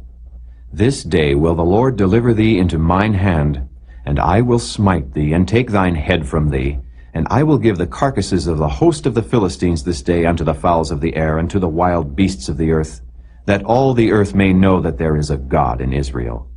And all this assembly shall know that the Lord saveth not with sword and spear, for the battle is the Lord's, and he will give you into our hands. And it came to pass, when the Philistine arose, and came and drew nigh to meet David, that David hasted and ran toward the army to meet the Philistine. And David put his hand in his bag, and took thence a stone, and slang it, and smote the Philistine in his forehead, that the stone sunk into his forehead, and he fell upon his face to the earth. So David prevailed over the Philistine with a sling and with a stone, and smote the Philistine, and slew him. But there was no sword in the hand of David.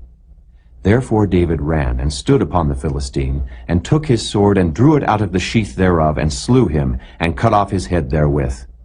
And when the Philistines saw their champion was dead, they fled. And the men of Israel and of Judah arose, and shouted, and pursued the Philistines, until thou come to the valley, and to the gates of Ekron. And the wounded of the Philistines fell down by the way to Shaaraim, even unto Gath, and unto Ekron. And the children of Israel returned from chasing after the Philistines, and they spoiled their tents. And David took the head of the Philistine, and brought it to Jerusalem, but he put his armor in his tent. And when Saul saw David go forth against the Philistine, he said unto Abner, the captain of the host, Abner, whose son is this youth? And Abner said, As thy soul liveth, O king, I cannot tell. And the king said, Inquire thou whose son the stripling is. And as David returned from the slaughter of the Philistine, Abner took him, and brought him before Saul with the head of the Philistine in his hand. And Saul said to him, Whose son art thou, thou young man? And David answered, I am the son of thy servant Jesse, the Bethlehemite.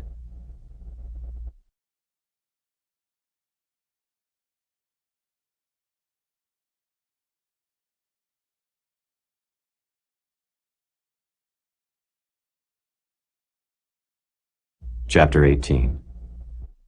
And it came to pass, when he had made an end of speaking unto Saul, that the soul of Jonathan was knit with the soul of David, and Jonathan loved him as his own soul. And Saul took him that day, and would let him go no more home to his father's house. Then Jonathan and David made a covenant, because he loved him as his own soul. And Jonathan stripped himself of the robe that was upon him, and gave it to David, and his garments, even to his sword, and to his bow, and to his girdle.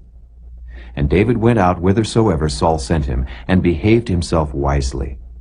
And Saul set him over the men of war, and he was accepted in the sight of all the people, and also in the sight of Saul's servants. And it came to pass as they came, when David was returned from the slaughter of the Philistine, that the women came out of all cities of Israel, singing and dancing, to meet King Saul with tabrets, with joy, and with instruments of music. And the women answered one another as they played, and said, Saul hath slain his thousands, and David his 10,000s. And Saul was very wroth, and the saying displeased him, and he said, They have ascribed unto David 10,000s, and to me they have ascribed but thousands. And what can he have more but the kingdom? And Saul eyed David from that day and forward. And it came to pass on the morrow that the evil spirit from God came upon Saul, and he prophesied in the midst of the house. And David played with his hand as at other times, and there was a javelin in Saul's hand. And Saul cast the javelin, for he said, I will smite David even to the wall with it. And David avoided out of his presence twice. And Saul was afraid of David, because the Lord was with him, and was departed from Saul. Therefore Saul removed him from him, and made him his captain over 1,000. And he went out and came in before the people. And David behaved himself wisely in all his ways, and the Lord was with him. Wherefore, when Saul saw that he behaved himself very wisely, he was afraid of him. But all Israel and Judah loved David, because he went out and came in before them. And Saul said to David, Behold my elder daughter Merab, her will I give thee to wife. Only be thou valiant for me, and fight the Lord's battles. For Saul said, Let not mine hand be upon him, but let the hand of the Philistines be upon him. And David said unto Saul, Who am I? And what is my life, or my father's family in Israel, that I should be son-in-law to the king? But it came to pass at the time when Merab, Saul's daughter, should have been given to David, that she was given unto Adriel the Maholathite to wife. And Michal, Saul's daughter, loved David. And they told Saul, and the thing pleased him.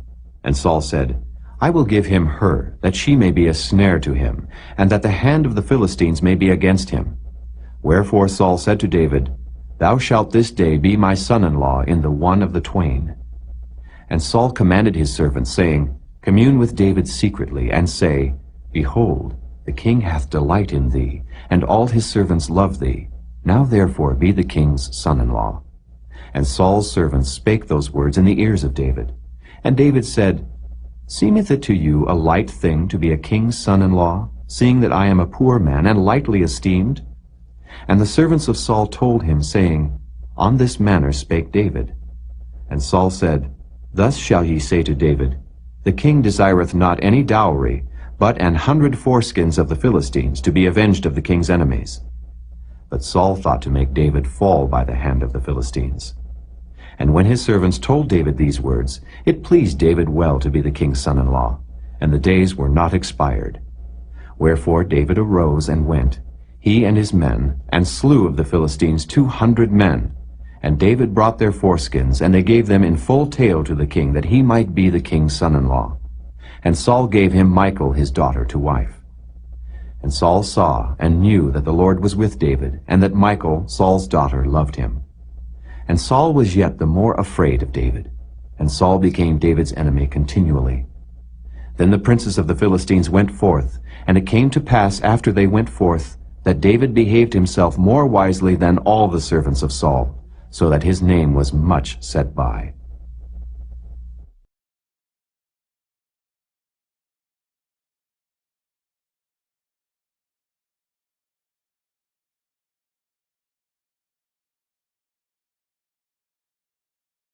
Chapter 19. And Saul spake to Jonathan his son, and to all his servants, that they should kill David. But Jonathan, Saul's son, delighted much in David. And Jonathan told David, saying, Saul my father seeketh to kill thee. Now therefore I pray thee, take heed to thyself until the morning, and abide in a secret place, and hide thyself. And I will go out and stand beside my father in the field where thou art, and I will commune with my father of thee. and what I see, that I will tell thee. And Jonathan spake good of David unto Saul his father, and said unto him, Let not the king sin against his servant, against David, because he hath not sinned against thee, and because his works have been to thee word very good.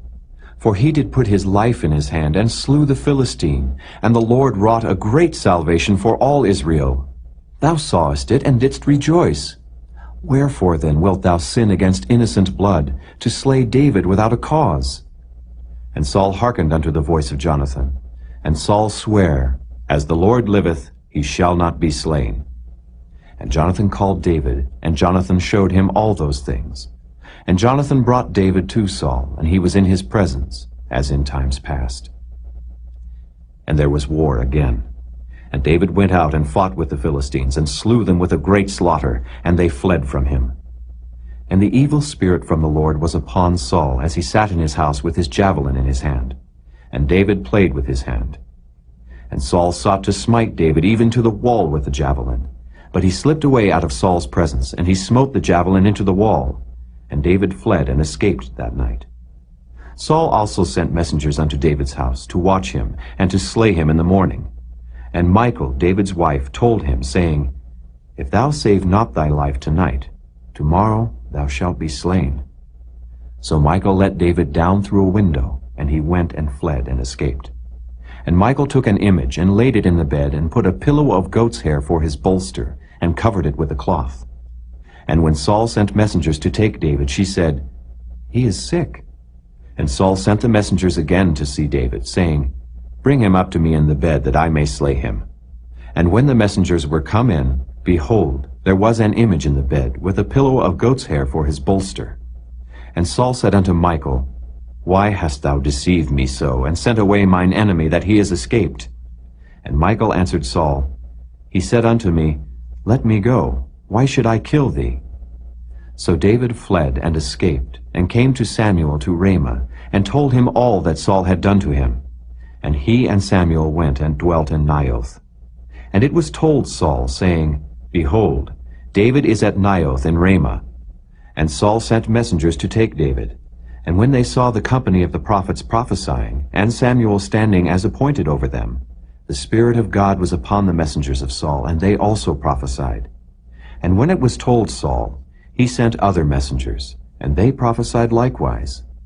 And Saul sent messengers again the third time, and they prophesied also. Then went he also to Ramah, and came to a great well that is in Seku. And he asked and said, Where are Samuel and David? And one said, Behold, they be at Naioth in Ramah. And he went thither to Naioth in Ramah. And the Spirit of God was upon him also. And he went on and prophesied until he came to Naioth in Ramah.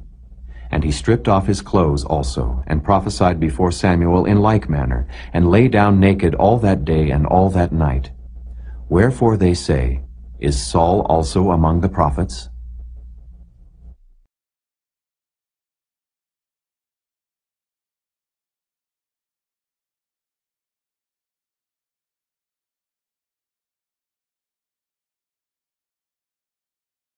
Chapter 20. And David fled from Naioth in Ramah, and came and said before Jonathan, What have I done? What is mine iniquity? And what is my sin before thy father, that he seeketh my life? And he said unto him, God forbid, thou shalt not die. Behold, my father will do nothing either great or small, but that he will show it me. And why should my father hide this thing from me? It is not so. And David sware moreover, and said, Thy father certainly knoweth that I have found grace in thine eyes. And he saith, Let not Jonathan know this, lest he be grieved. But truly as the Lord liveth, and as thy soul liveth, there is but a step between me and death. Then said Jonathan unto David, Whatsoever thy soul desireth, I will even do it for thee. And David said unto Jonathan, Behold, tomorrow is the new moon, and I should not fail to sit with the king at meat. But let me go, that I may hide myself in the field unto the third day at even. If thy father at all miss me, then say, David earnestly asked leave of me, that he might run to Bethlehem his city, for there is a yearly sacrifice there for all the family. If he say thus, It is well, thy servant shall have peace. But if he be very wroth, then be sure that evil is determined by him. Therefore thou shalt deal kindly with thy servant, for thou hast brought thy servant into a covenant of the Lord with thee. Notwithstanding, if there be in me iniquity, slay me thyself. For why shouldest thou bring me to thy father? And Jonathan said, Far be it from thee. For if I knew certainly that evil were determined by my father to come upon thee, then would not I tell it thee? Then said David to Jonathan, Who shall tell me? Or what if thy father answer thee roughly? And Jonathan said unto David, Come, and let us go out into the field. And they went out both of them into the field. And Jonathan said unto David, O Lord God of Israel, when I have sounded my father about tomorrow any time, or the third day, and behold, if there be good toward David, and I then send not unto thee, and show it thee, the Lord do so and much more to Jonathan. But if it please my father to do thee evil, then I will show it thee, and send thee away, that thou mayest go in peace. And the Lord be with thee, as he hath been with my father. And thou shalt not only while yet I live show me the kindness of the Lord, that I die not, but also thou shalt not cut off thy kindness from my house forever. No, not when the Lord hath cut off the enemies of David every one from the face of the earth. So Jonathan made a covenant with the house of David, saying, Let the Lord even require it at the hand of David's enemies. And Jonathan caused David to swear again, because he loved him, for he loved him as he loved his own soul. Then Jonathan said to David, Tomorrow is the new moon, and thou shalt be missed, because thy seat will be empty. And when thou hast stayed 3 days, then thou shalt go down quickly, and come to the place where thou didst hide thyself when the business was in hand, and shalt remain by the stone Ezel. And I will shoot 3 arrows on the side thereof, as though I shot at a mark. And behold, I will send a lad, saying, Go, find out the arrows. If I expressly say unto the lad, Behold, the arrows are on this side of thee, take them. Then come thou, for there is peace to thee, and no hurt, as the Lord liveth. But if I say thus unto the young man, Behold, the arrows are beyond thee, go thy way, for the Lord hath sent thee away. And as touching the matter which thou and I have spoken of, behold, the Lord be between thee and me forever. So David hid himself in the field. And when the new moon was come, the king sat him down to eat meat. And the king sat upon his seat, as at other times, even upon a seat by the wall. And Jonathan arose, and Abner sat by Saul's side, and David's place was empty. Nevertheless Saul spake not anything that day, for he thought, Something hath befallen him, he is not clean. Surely he is not clean. And it came to pass on the morrow, which was the 2nd day of the month, that David's place was empty. And Saul said unto Jonathan his son, Wherefore cometh not the son of Jesse to meat, neither yesterday nor today?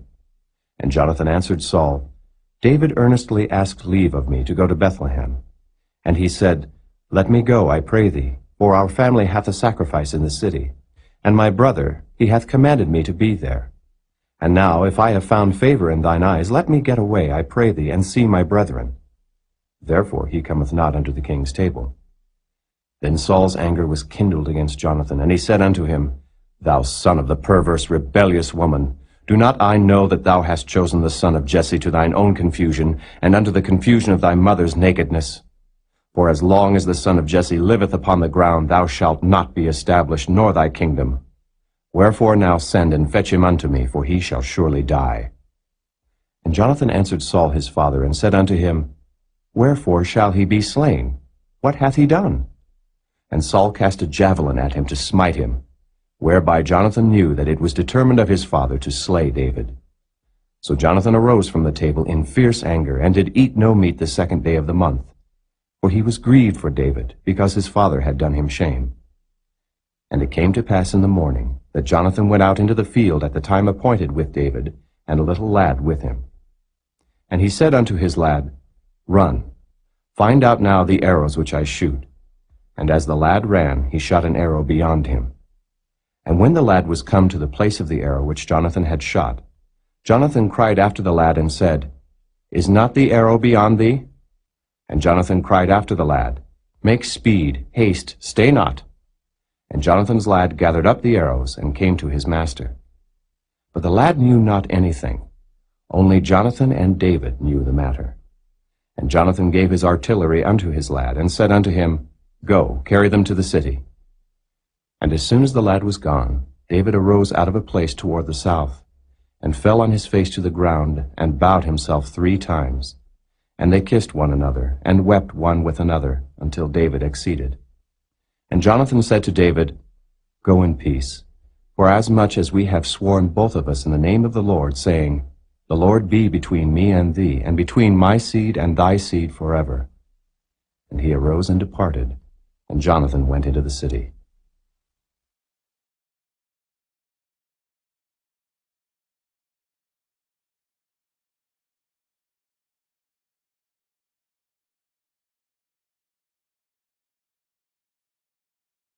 Chapter 21. Then came David to Nob, to Ahimelech the priest. And Ahimelech was afraid at the meeting of David, and said unto him, Why art thou alone, and no man with thee? And David said unto Ahimelech the priest, The king hath commanded me a business, and hath said unto me, Let no man know anything of the business whereabout I send thee, and what I have commanded thee. And I have appointed my servants to such and such a place. Now therefore, what is under thine hand? Give me 5 loaves of bread in mine hand, or what there is present. And the priest answered David and said, There is no common bread under mine hand, but there is hallowed bread, if the young men have kept themselves at least from women. And David answered the priest and said unto him, Of a truth, women have been kept from us about these 3 days since I came out, and the vessels of the young men are holy. And the bread is in a manner common, yea, though it were sanctified this day in the vessel. So the priest gave him hallowed bread, for there was no bread there but the showbread that was taken from before the Lord, to put hot bread in the day when it was taken away. Now a certain man of the servants of Saul was there that day, detained before the Lord. And his name was Doeg, an Edomite, the chiefest of the herdmen that belonged to Saul. And David said unto Ahimelech, And is there not here under thine hand spear or sword? For I have neither brought my sword nor my weapons with me, because the king's business required haste. And the priest said, The sword of Goliath the Philistine, whom thou slewest in the valley of Elah, behold, it is here wrapped in a cloth behind the ephod. If thou wilt take that, take it, for there is no other save that here. And David said, There is none like that. Give it me. And David arose and fled that day for fear of Saul, and went to Achish the king of Gath. And the servants of Achish said unto him, Is not this David the king of the land? Did they not sing one to another of him in dances, saying, Saul hath slain his thousands, and David his 10,000s? And David laid up these words in his heart, and was sore afraid of Achish the king of Gath. And he changed his behavior before them, and feigned himself mad in their hands, and scrabbled on the doors of the gate, and let his spittle fall down upon his beard. Then said Achish unto his servants, Lo, ye see the man is mad. Wherefore then have ye brought him to me? Have I need of madmen, that ye have brought this fellow to play the madman in my presence? Shall this fellow come into my house?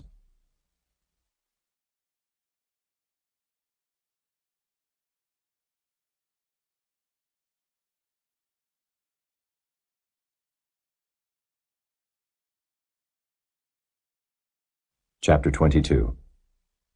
David therefore departed thence, and escaped to the cave Adullam. And when his brethren and all his father's house heard it, they went down thither to him. And every one that was in distress, and every one that was in debt, and every one that was discontented gathered themselves unto him. And he became a captain over them. And there were with him about 400 men. And David went thence to Mizpeh of Moab, and he said unto the king of Moab, Let my father and my mother, I pray thee, come forth and be with you, till I know what God will do for me. And he brought them before the king of Moab, and they dwelt with him all the while that David was in the hold. And the prophet Gad said unto David, Abide not in the hold, depart and get thee into the land of Judah. Then David departed, and came into the forest of Hareth. When Saul heard that David was discovered, and the men that were with him, now Saul abode in Gibeah under a tree in Ramah, having his spear in his hand, and all his servants were standing about him. Then Saul said unto his servants that stood about him, Hear now, ye Benjamites, will the son of Jesse give every one of you fields and vineyards, and make you all captains of thousands and captains of hundreds? That all of you have conspired against me, and there is none that showeth me that my son hath made a league with the son of Jesse. And there is none of you that is sorry for me, or showeth unto me that my son hath stirred up my servant against me, to lie in wait, as at this day? Then answered Doeg the Edomite, which was set over the servants of Saul, and said, I saw the son of Jesse coming to Nob, to Ahimelech the son of Ahitub. And he inquired of the Lord for him, and gave him victuals, and gave him the sword of Goliath the Philistine. Then the king sent to call Ahimelech the priest, the son of Ahitub, and all his father's house, the priests that were in Nob. And they came all of them to the king. And Saul said, Hear now, thou son of Ahitub. And he answered, Here I am, my lord. And Saul said unto him, Why have ye conspired against me, thou and the son of Jesse, in that thou hast given him bread and a sword, and hast inquired of God for him, that he should rise against me to lie in wait as at this day? Then Ahimelech answered the king and said, And who is so faithful among all thy servants as David, which is the king's son-in-law, and goeth at thy bidding, and is honorable in thine house? Did I then begin to inquire of God for him? Be it far from me. Let not the king impute anything unto his servant, nor to all the house of my father. For thy servant knew nothing of all this, less or more. And the king said, Thou shalt surely die, Ahimelech, thou and all thy father's house. And the king said unto the footmen that stood about him, Turn and slay the priests of the Lord, because their hand also is with David, and because they knew when he fled, and did not show it to me. But the servants of the king would not put forth their hand to fall upon the priests of the Lord. And the king said to Doeg, Turn thou, and fall upon the priests. And Doeg the Edomite turned, and he fell upon the priests, and slew on that day 75 persons that did wear a linen ephod. And Nob, the city of the priests, smote he with the edge of the sword, both men and women, children and sucklings, and oxen and asses and sheep, with the edge of the sword. And one of the sons of Ahimelech, the son of Ahitub, named Abiathar, escaped, and fled after David. And Abiathar showed David that Saul had slain the Lord's priests. And David said unto Abiathar, I knew it that day, when Doeg the Edomite was there, that he would surely tell Saul, I have occasioned the death of all the persons of thy father's house. Abide thou with me, fear not. For he that seeketh my life seeketh thy life, but with me thou shalt be in safeguard.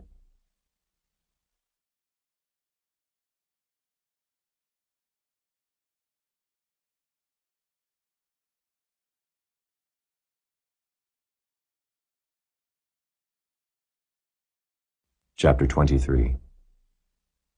Then they told David, saying, Behold, the Philistines fight against Keilah, and they robbed the threshing floors. Therefore David inquired of the Lord, saying, Shall I go and smite these Philistines? And the Lord said unto David, Go and smite the Philistines, and save Keilah. And David's men said unto him, Behold, we be afraid here in Judah.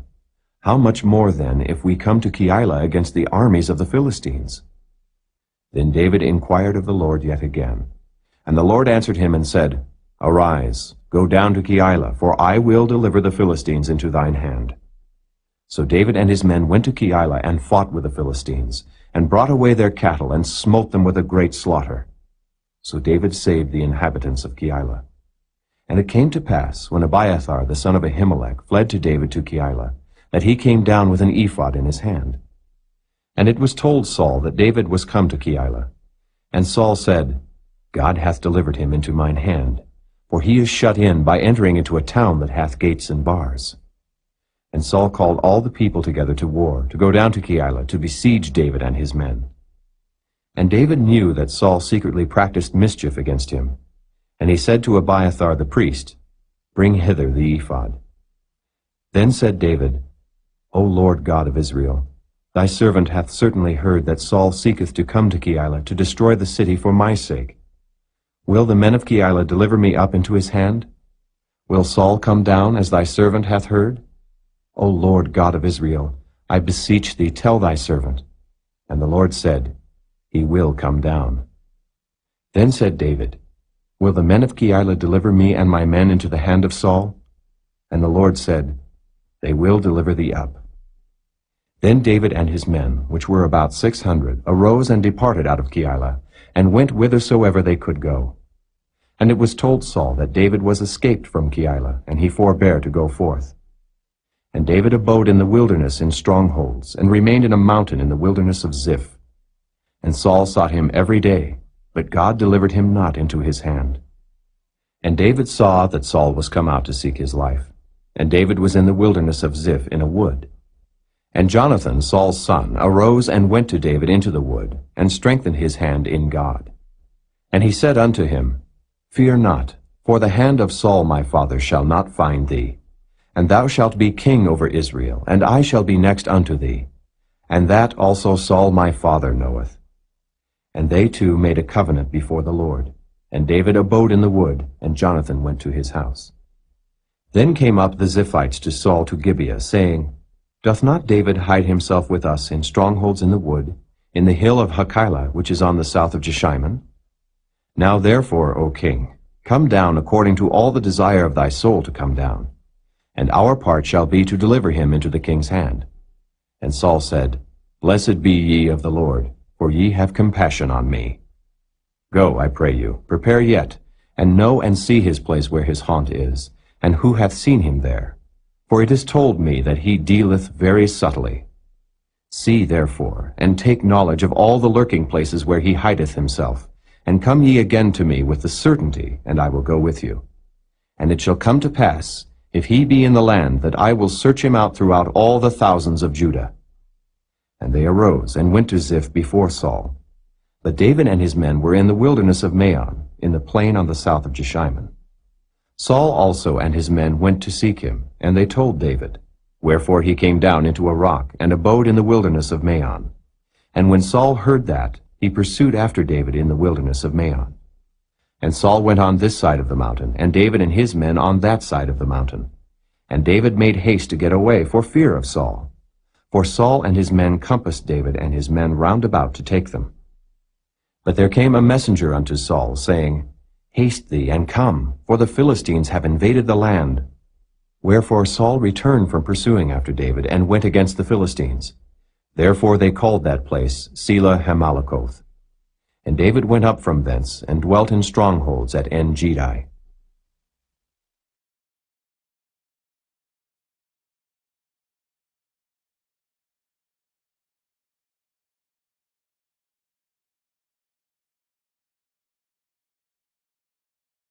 Chapter 24.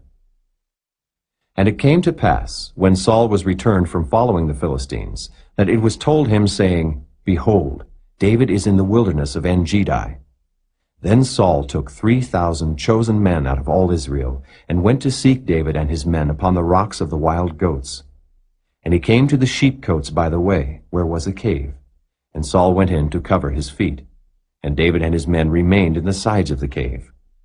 And the men of David said unto him, Behold the day of which the Lord said unto thee, Behold, I will deliver thine enemy into thine hand, that thou mayest do to him as it shall seem good unto thee.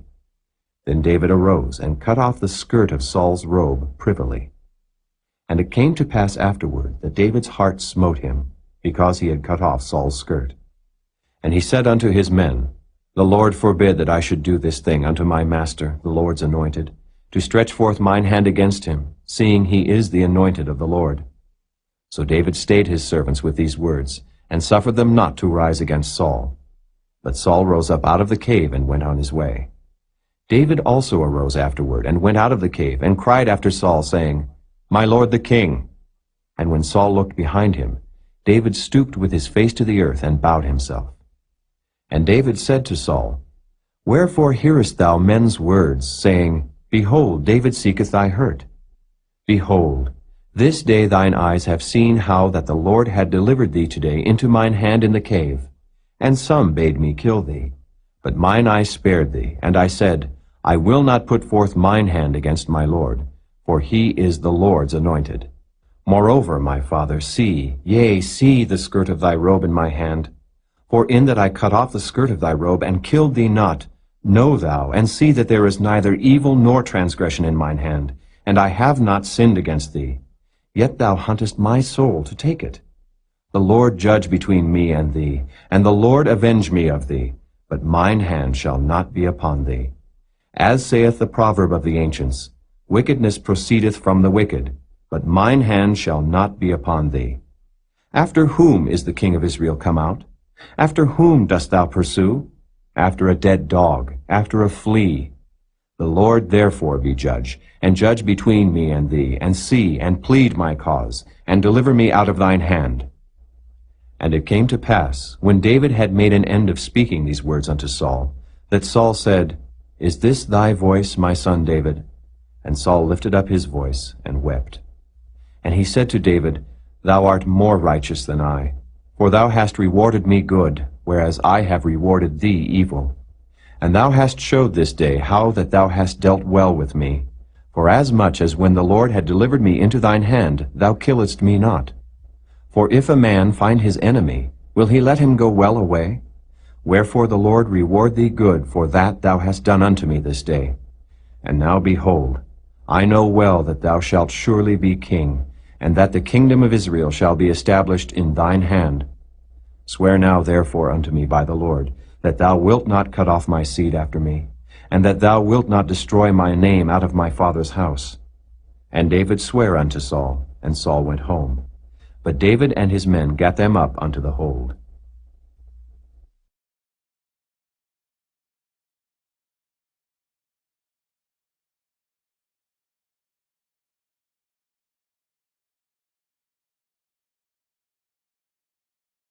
Chapter 25. And Samuel died, and all the Israelites were gathered together, and lamented him, and buried him in his house at Ramah. And David arose, and went down to the wilderness of Paran. And there was a man in Maon, whose possessions were in Carmel, and the man was very great, and he had 3,000 sheep, and 1,000 goats, and he was shearing his sheep in Carmel. Now the name of the man was Nabal, and the name of his wife Abigail, and she was a woman of good understanding, and of a beautiful countenance. But the man was churlish and evil in his doings, and he was of the house of Caleb. And David heard in the wilderness that Nabal did shear his sheep. And David sent out 10 young men, and David said unto the young men, Get you up to Carmel, and go to Nabal, and greet him in my name. And thus shall ye say to him that liveth in prosperity, Peace be both to thee, and peace be to thine house, and peace be unto all that thou hast.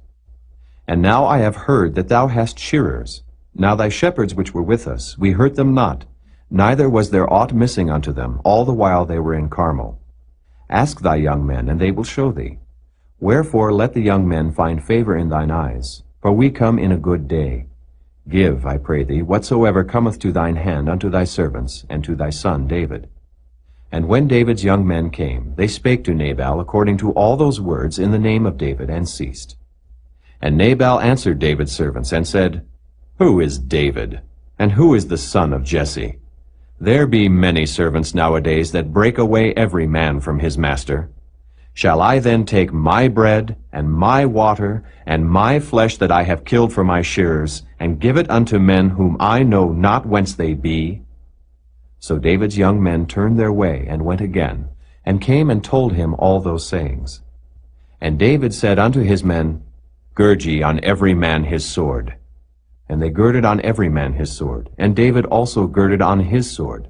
And there went up after David about 400 men, and 200 abode by the stuff. But one of the young men told Abigail, Nabal's wife, saying, Behold, David sent messengers out of the wilderness to salute our master, and he railed on them. But the men were very good unto us, and we were not hurt, neither missed we anything, as long as we were conversant with them, when we were in the fields. They were a wall unto us, both by night and day, all the while we were with them, keeping the sheep. Now therefore know and consider what thou wilt do. For evil is determined against our master, and against all his household. For he is such a son of Belial, that a man cannot speak to him. Then Abigail made haste, and took 200 loaves, and 2 bottles of wine, and 5 sheep ready dressed, and 5 measures of parched corn, and 100 clusters of raisins, and 200 cakes of figs, and laid them on asses. And she said unto her servants, Go on before me. Behold, I come after you. But she told not her husband Nabal. And it was so, as she rode on the ass, that she came down by the covert of the hill, and behold, David and his men came down against her, and she met them. Now David had said, Surely in vain have I kept all that this fellow hath in the wilderness, so that nothing was missed of all that pertained unto him, and he hath requited me evil for good. So and more also do God unto the enemies of David, if I leave of all that pertain to him by the morning light any that pisseth against the wall. And when Abigail saw David, she hasted, and lighted off the ass, and fell before David on her face, and bowed herself to the ground, and fell at his feet, and said, Upon me, my lord, upon me let this iniquity be. And let thine handmaid, I pray thee, speak in thine audience, and hear the words of thine handmaid. Let not, my lord, I pray thee, regard this man of Belial, even Nabal, for as his name is, so is he. Nabal is his name, and folly is with him. But I, thine handmaid, saw not the young men of my lord, whom thou didst send. Now therefore, my lord, as the Lord liveth, and as thy soul liveth, seeing the Lord hath withholden thee from coming to shed blood, and from avenging thyself with thine own hand, now let thine enemies, and they that seek evil to my lord, be as Nabal. And now this blessing which thine handmaid hath brought unto my lord, let it even be given unto the young men that follow my lord. I pray thee, forgive the trespass of thine handmaid. For the Lord will certainly make my lord a sure house, because my lord fighteth the battles of the Lord, and evil hath not been found in thee all thy days. Yet a man is risen to pursue thee, and to seek thy soul. But the soul of my lord shall be bound in the bundle of life with the Lord thy God, and the souls of thine enemies, them shall he sling out, as out of the middle of a sling. And it shall come to pass, when the Lord shall have done to my lord according to all the good that he hath spoken concerning thee, and shall have appointed thee ruler over Israel, that this shall be no grief unto thee, nor offense of heart unto my lord, either that thou hast shed blood causeless, or that my lord hath avenged himself. But when the Lord shall have dealt well with my lord, then remember thine handmaid. And David said to Abigail, Blessed be the Lord God of Israel, which sent thee this day to meet me. And blessed be thy advice, and blessed be thou, which hast kept me this day from coming to shed blood, and from avenging myself with mine own hand. For in very deed, as the Lord God of Israel liveth, which hath kept me back from hurting thee, except thou hadst tasted and come to meet me, surely there had not been left unto Nabal by the morning light any that pisseth against the wall. So David received of her hand that which she had brought him, and said unto her, Go up in peace to thine house. See, I have hearkened to thy voice, and have accepted thy person. And Abigail came to Nabal, and behold, he held a feast in his house, like the feast of a king. And Nabal's heart was merry within him, for he was very drunken. Wherefore she told him nothing, less or more, until the morning light. But it came to pass in the morning, when the wine was gone out of Nabal, and his wife had told him these things, that his heart died within him, and he became as a stone. And it came to pass about 10 days after, that the Lord smote Nabal, that he died. And when David heard that Nabal was dead, he said, Blessed be the Lord, that hath pleaded the cause of my reproach from the hand of Nabal, and hath kept his servant from evil. For the Lord hath returned the wickedness of Nabal upon his own head. And David sent and communed with Abigail, to take her to him to wife. And when the servants of David were come to Abigail to Carmel, they spake unto her, saying, David sent us unto thee, to take thee to him to wife. And she arose, and bowed herself on her face to the earth, and said, Behold, let thine handmaid be a servant to wash the feet of the servants of my lord. And Abigail hasted and arose, and rode upon an ass, with 5 damsels of hers that went after her. And she went after the messengers of David, and became his wife. David also took Ahinoam of Jezreel, and they were also both of them his wives. But Saul had given Michal his daughter, David's wife, to Phalti the son of Laish, which was of Gallim.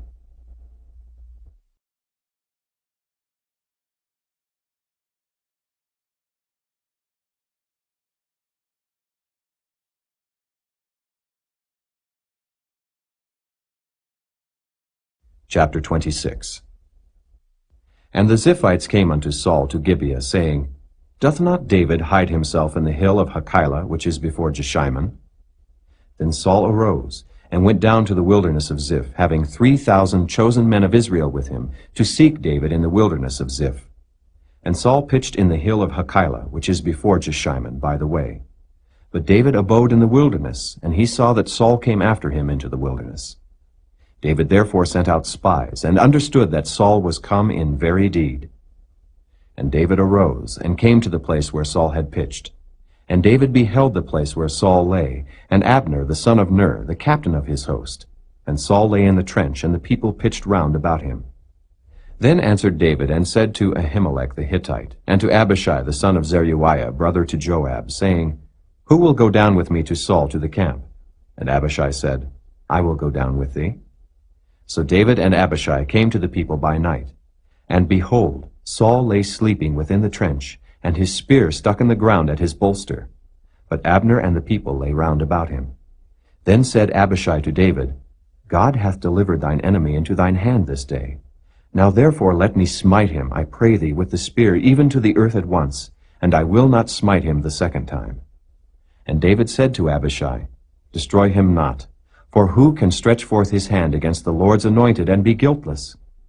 David said furthermore, As the Lord liveth, the Lord shall smite him, or his day shall come to die, or he shall descend into battle and perish. The Lord forbid that I should stretch forth mine hand against the Lord's anointed. But, I pray thee, take thou now the spear that is at his bolster, and the cruse of water, and let us go. So David took the spear and the cruse of water from Saul's bolster, and they gat them away, and no man saw it, nor knew it, neither awaked, for they were all asleep, because a deep sleep from the Lord was fallen upon them. Then David went over to the other side, and stood on the top of an hill afar off, a great space being between them. And David cried to the people, and to Abner the son of Ner, saying, Answerest thou not, Abner? Then Abner answered and said, Who art thou that criest to the king? And David said to Abner, Art not thou a valiant man? And who is like to thee in Israel? Wherefore then hast thou not kept thy lord the king? For there came one of the people in to destroy the king thy lord. This thing is not good that thou hast done. As the Lord liveth, ye are worthy to die, because ye have not kept your master, the Lord's anointed. And now see where the king's spear is, and the cruse of water that was at his bolster. And Saul knew David's voice, and said, Is this thy voice, my son David?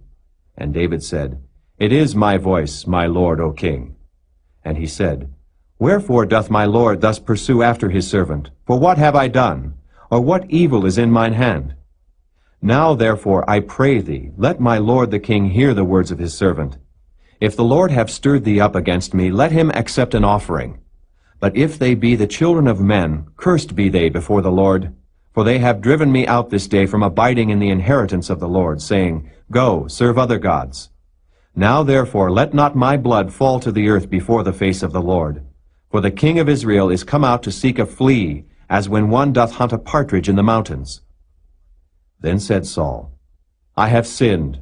Return, my son David, for I will no more do thee harm, because my soul was precious in thine eyes this day. Behold, I have played the fool, and have erred exceedingly.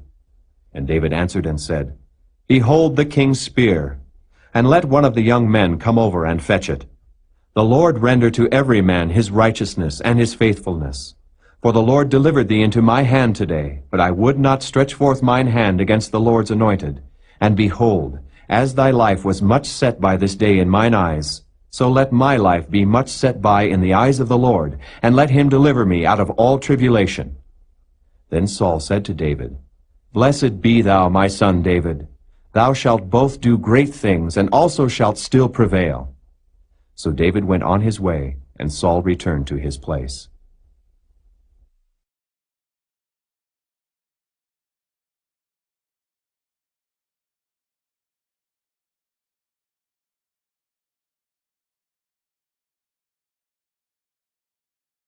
Chapter 27. And David said in his heart, I shall now perish one day by the hand of Saul. There is nothing better for me than that I should speedily escape into the land of the Philistines.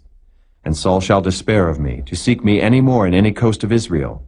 So shall I escape out of his hand. And David arose, and he passed over with the 600 men that were with him unto Achish, the son of Maoch, king of Gath. And David dwelt with Achish at Gath, he and his men, every man with his household, even David with his 2 wives, Ahinoam the Jezreelitess, and Abigail the Carmelitess, Nabal's wife. And it was told Saul that David was fled to Gath, and he sought no more again for him. And David said unto Achish, If I have now found grace in thine eyes, let them give me a place in some town in the country, that I may dwell there. For why should thy servant dwell in the royal city with thee?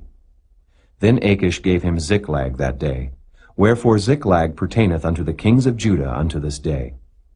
And the time that David dwelt in the country of the Philistines was a full year and 4 months. And David and his men went up, and invaded the Geshurites, and the Gezrites, and the Amalekites. For those nations were of old the inhabitants of the land, as thou goest to Shur, even unto the land of Egypt. And David smote the land, and left neither man nor woman alive, and took away the sheep, and the oxen, and the asses, and the camels, and the apparel, and returned and came to Achish. And Achish said, Whither have ye made a road today?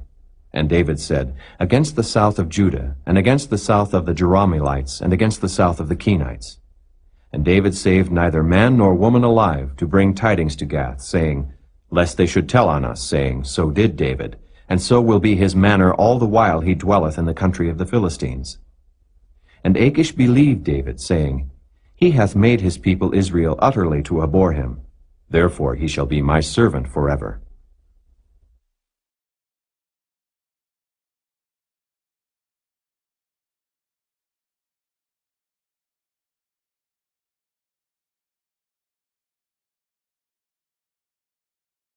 Chapter 28. And it came to pass in those days that the Philistines gathered their armies together for warfare, to fight with Israel. And Achish said unto David, Know thou assuredly that thou shalt go out with me to battle, thou and thy men. And David said to Achish, Surely thou shalt know what thy servant can do. And Achish said to David, Therefore will I make thee keeper of mine head forever. Now Samuel was dead, and all Israel had lamented him, and buried him in Ramah, even in his own city. And Saul had put away those that had familiar spirits, and the wizards out of the land. And the Philistines gathered themselves together, and came and pitched in Shunem. And Saul gathered all Israel together, and they pitched in Gilboa. And when Saul saw the host of the Philistines, he was afraid, and his heart greatly trembled. And when Saul inquired of the Lord answered him not, neither by dreams, nor by Urim, nor by prophets. Then said Saul unto his servants, Seek me a woman that hath a familiar spirit, that I may go to her and inquire of her. And his servants said to him, Behold, there is a woman that hath a familiar spirit at Endor. And Saul disguised himself, and put on other raiment, and he went, and 2 men with him, and they came to the woman by night. And he said, I pray thee, divine unto me by the familiar spirit, and bring me him up, whom I shall name unto thee. And the woman said unto him, Behold, thou knowest what Saul hath done, how he hath cut off those that have familiar spirits, and the wizards out of the land. Wherefore then layest thou a snare for my life, to cause me to die? And Saul sware to her by the Lord, saying, As the Lord liveth, there shall no punishment happen to thee for this thing. Then said the woman, Whom shall I bring up unto thee? And he said, Bring me up Samuel. And when the woman saw Samuel, she cried with a loud voice. And the woman spake to Saul, saying, Why hast thou deceived me? For thou art Saul. And the king said unto her, Be not afraid, for what sawest thou? And the woman said unto Saul, I saw gods ascending out of the earth. And he said unto her, What form is he of? And she said, An old man cometh up, and he is covered with a mantle. And Saul perceived that it was Samuel, and he stooped with his face to the ground, and bowed himself. And Samuel said to Saul, Why hast thou disquieted me to bring me up? And Saul answered, I am sore distressed, for the Philistines make war against me, and God is departed from me, and answereth me no more, neither by prophets nor by dreams. Therefore I have called thee, that thou mayest make known unto me what I shall do. Then said Samuel, Wherefore then dost thou ask of me, seeing the Lord is departed from thee, and is become thine enemy? And the Lord hath done to him as he spake by me. For the Lord hath rent the kingdom out of thine hand, and given it to thy neighbor, even to David. Because thou obeyedst not the voice of the Lord, nor executedst his fierce wrath upon Amalek. Therefore hath the Lord done this thing unto thee this day. Moreover, the Lord will also deliver Israel with thee into the hand of the Philistines. And tomorrow shalt thou and thy sons be with me. The Lord also shall deliver the host of Israel into the hand of the Philistines. Then Saul fell straightway all along on the earth, and was sore afraid because of the words of Samuel. And there was no strength in him, for he had eaten no bread all the day, nor all the night. And the woman came unto Saul, and saw that he was sore troubled, and said unto him, Behold, thine handmaid hath obeyed thy voice, and I have put my life in my hand, and have hearkened unto thy words which thou spakest unto me. Now therefore I pray thee, hearken thou also unto the voice of thine handmaid, and let me set a morsel of bread before thee, and eat, that thou mayest have strength when thou goest on thy way. But he refused, and said, I will not eat. But his servants, together with the woman, compelled him, and he hearkened unto their voice. So he arose from the earth, and sat upon the bed. And the woman had a fat calf in the house, and she hasted and killed it, and took flour and kneaded it, and did bake unleavened bread thereof. And she brought it before Saul and before his servants, and they did eat. Then they rose up and went away that night.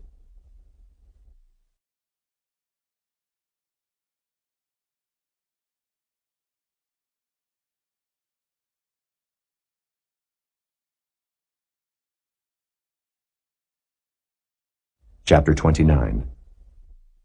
Now the Philistines gathered together all their armies to Aphek, and the Israelites pitched by a fountain which is in Jezreel. And the lords of the Philistines passed on by hundreds and by thousands, but David and his men passed on in the rearward with Achish. Then said the princes of the Philistines, What do these Hebrews here? And Achish said unto the princes of the Philistines, Is not this David, the servant of Saul the king of Israel, which hath been with me these days, or these years? And I have found no fault in him since he fell unto me unto this day. And the princes of the Philistines were wroth with him. And the princes of the Philistines said unto him, Make this fellow return, that he may go again to his place which thou hast appointed him, and let him not go down with us to battle, lest in the battle he be an adversary to us. For wherewith should he reconcile himself unto his master? Should it not be with the heads of these men? Is not this David, of whom they sang one to another in dances, saying, Saul slew his thousands, and David his 10,000s? Then Achish called David, and said unto him, Surely as the Lord liveth, thou hast been upright, and thy going out and thy coming in with me in the host is good in my sight. For I have not found evil in thee since the day of thy coming unto me unto this day. Nevertheless, the Lord's favor thee not. Wherefore now return, and go in peace, that thou displease not the lords of the Philistines. And David said unto Achish, But what have I done? And what hast thou found in thy servant so long as I have been with thee unto this day, that I may not go fight against the enemies of my lord and king? And Achish answered and said to David, I know that thou art good in my sight, as an angel of God. Notwithstanding, the princes of the Philistines have said, He shall not go up with us to the battle. Wherefore now rise up early in the morning with thy master's servants that are come with thee, and as soon as ye be up early in the morning and have light, depart. So David and his men rose up early to depart in the morning, to return into the land of the Philistines. And the Philistines went up to Jezreel.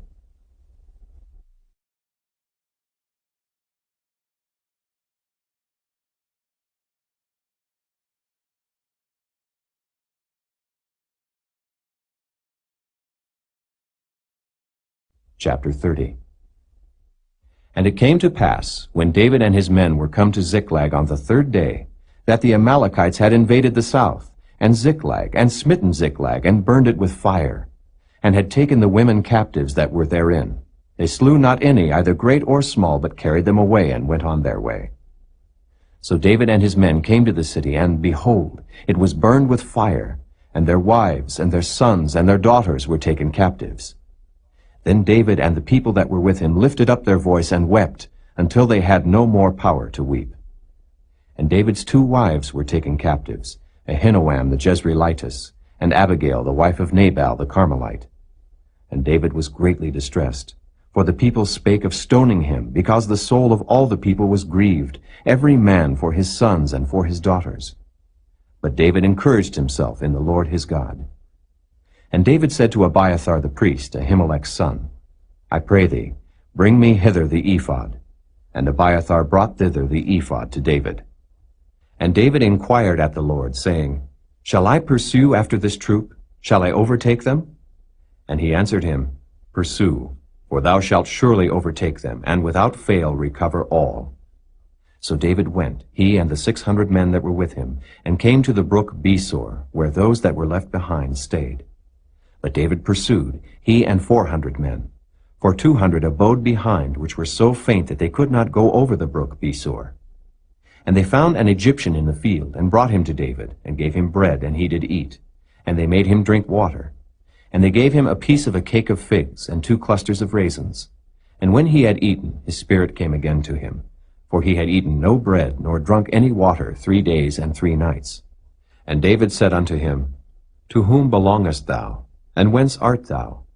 And he said, I am a young man of Egypt, servant to an Amalekite. And my master left me, because 3 days agone I fell sick. We made an invasion upon the south of the Kerethites, and upon the coast which belongeth to Judah, and upon the south of Caleb, and we burned Ziklag with fire. And David said to him, Canst thou bring me down to this company? And he said, Swear unto me by God that thou wilt neither kill me, nor deliver me into the hands of my master, and I will bring thee down to this company. And when he had brought him down, behold, they were spread abroad upon all the earth, eating and drinking and dancing, because of all the great spoil that they had taken out of the land of the Philistines, and out of the land of Judah. And David smote them from the twilight even unto the evening of the next day. And there escaped not a man of them, save 400 young men which rode upon camels and fled. And David recovered all that the Amalekites had carried away, and David rescued his 2 wives. And there was nothing lacking to them, neither small nor great, neither sons nor daughters, neither spoil, nor anything that they had taken to them. David recovered all. And David took all the flocks and the herds, which they drave before those other cattle, and said, This is David's spoil. And David came to the 200 men, which were so faint that they could not follow David, whom they had made also to abide at the brook Besor. And they went forth to meet David, and to meet the people that were with him.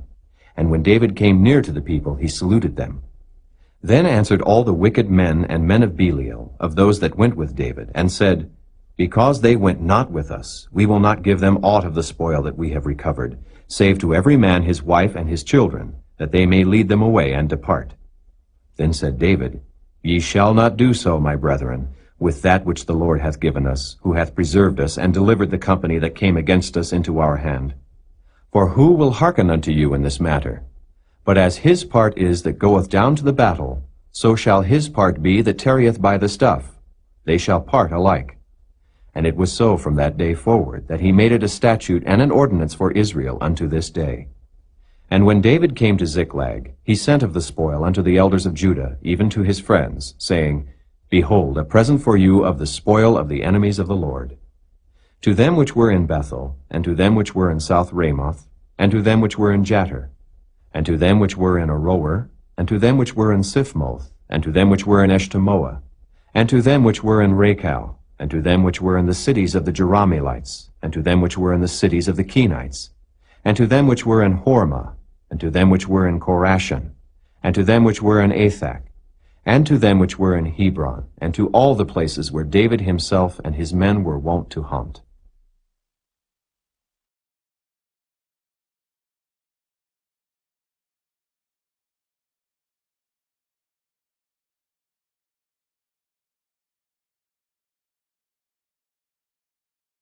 Chapter 31. Now the Philistines fought against Israel, and the men of Israel fled from before the Philistines, and fell down slain in Mount Gilboa. And the Philistines followed hard upon Saul and upon his sons. And the Philistines slew Jonathan, and Abinadab, and Malchi-Shua, Saul's sons. And the battle went sore against Saul, and the archers hit him, and he was sore wounded of the archers. Then said Saul unto his armor-bearer, Draw thy sword, and thrust me through therewith, lest these uncircumcised come and thrust me through, and abuse me. But his armor-bearer would not, for he was sore afraid. Therefore Saul took a sword and fell upon it. And when his armor-bearer saw that Saul was dead, he fell likewise upon his sword, and died with him. So Saul died, and his 3 sons, and his armor-bearer, and all his men that same day together. And when the men of Israel that were on the other side of the valley, and they that were on the other side Jordan, saw that the men of Israel fled, and that Saul and his sons were dead, they forsook the cities and fled, and the Philistines came and dwelt in them. And it came to pass on the morrow, when the Philistines came to strip the slain, that they found Saul and his 3 sons fallen in Mount Gilboa. And they cut off his head, and stripped off his armor, and sent into the land of the Philistines round about, to publish it in the house of their idols and among the people. And they put his armor in the house of Ashtaroth, and they fastened his body to the wall of Bethshan. And when the inhabitants of Jabesh-Gilead heard of that which the Philistines had done to Saul, all the valiant men arose, and went all night, and took the body of Saul and the bodies of his sons from the wall of Bethshan, and came to Jabesh, and burnt them there. And they took their bones, and buried them under a tree at Jabesh, and fasted 7 days.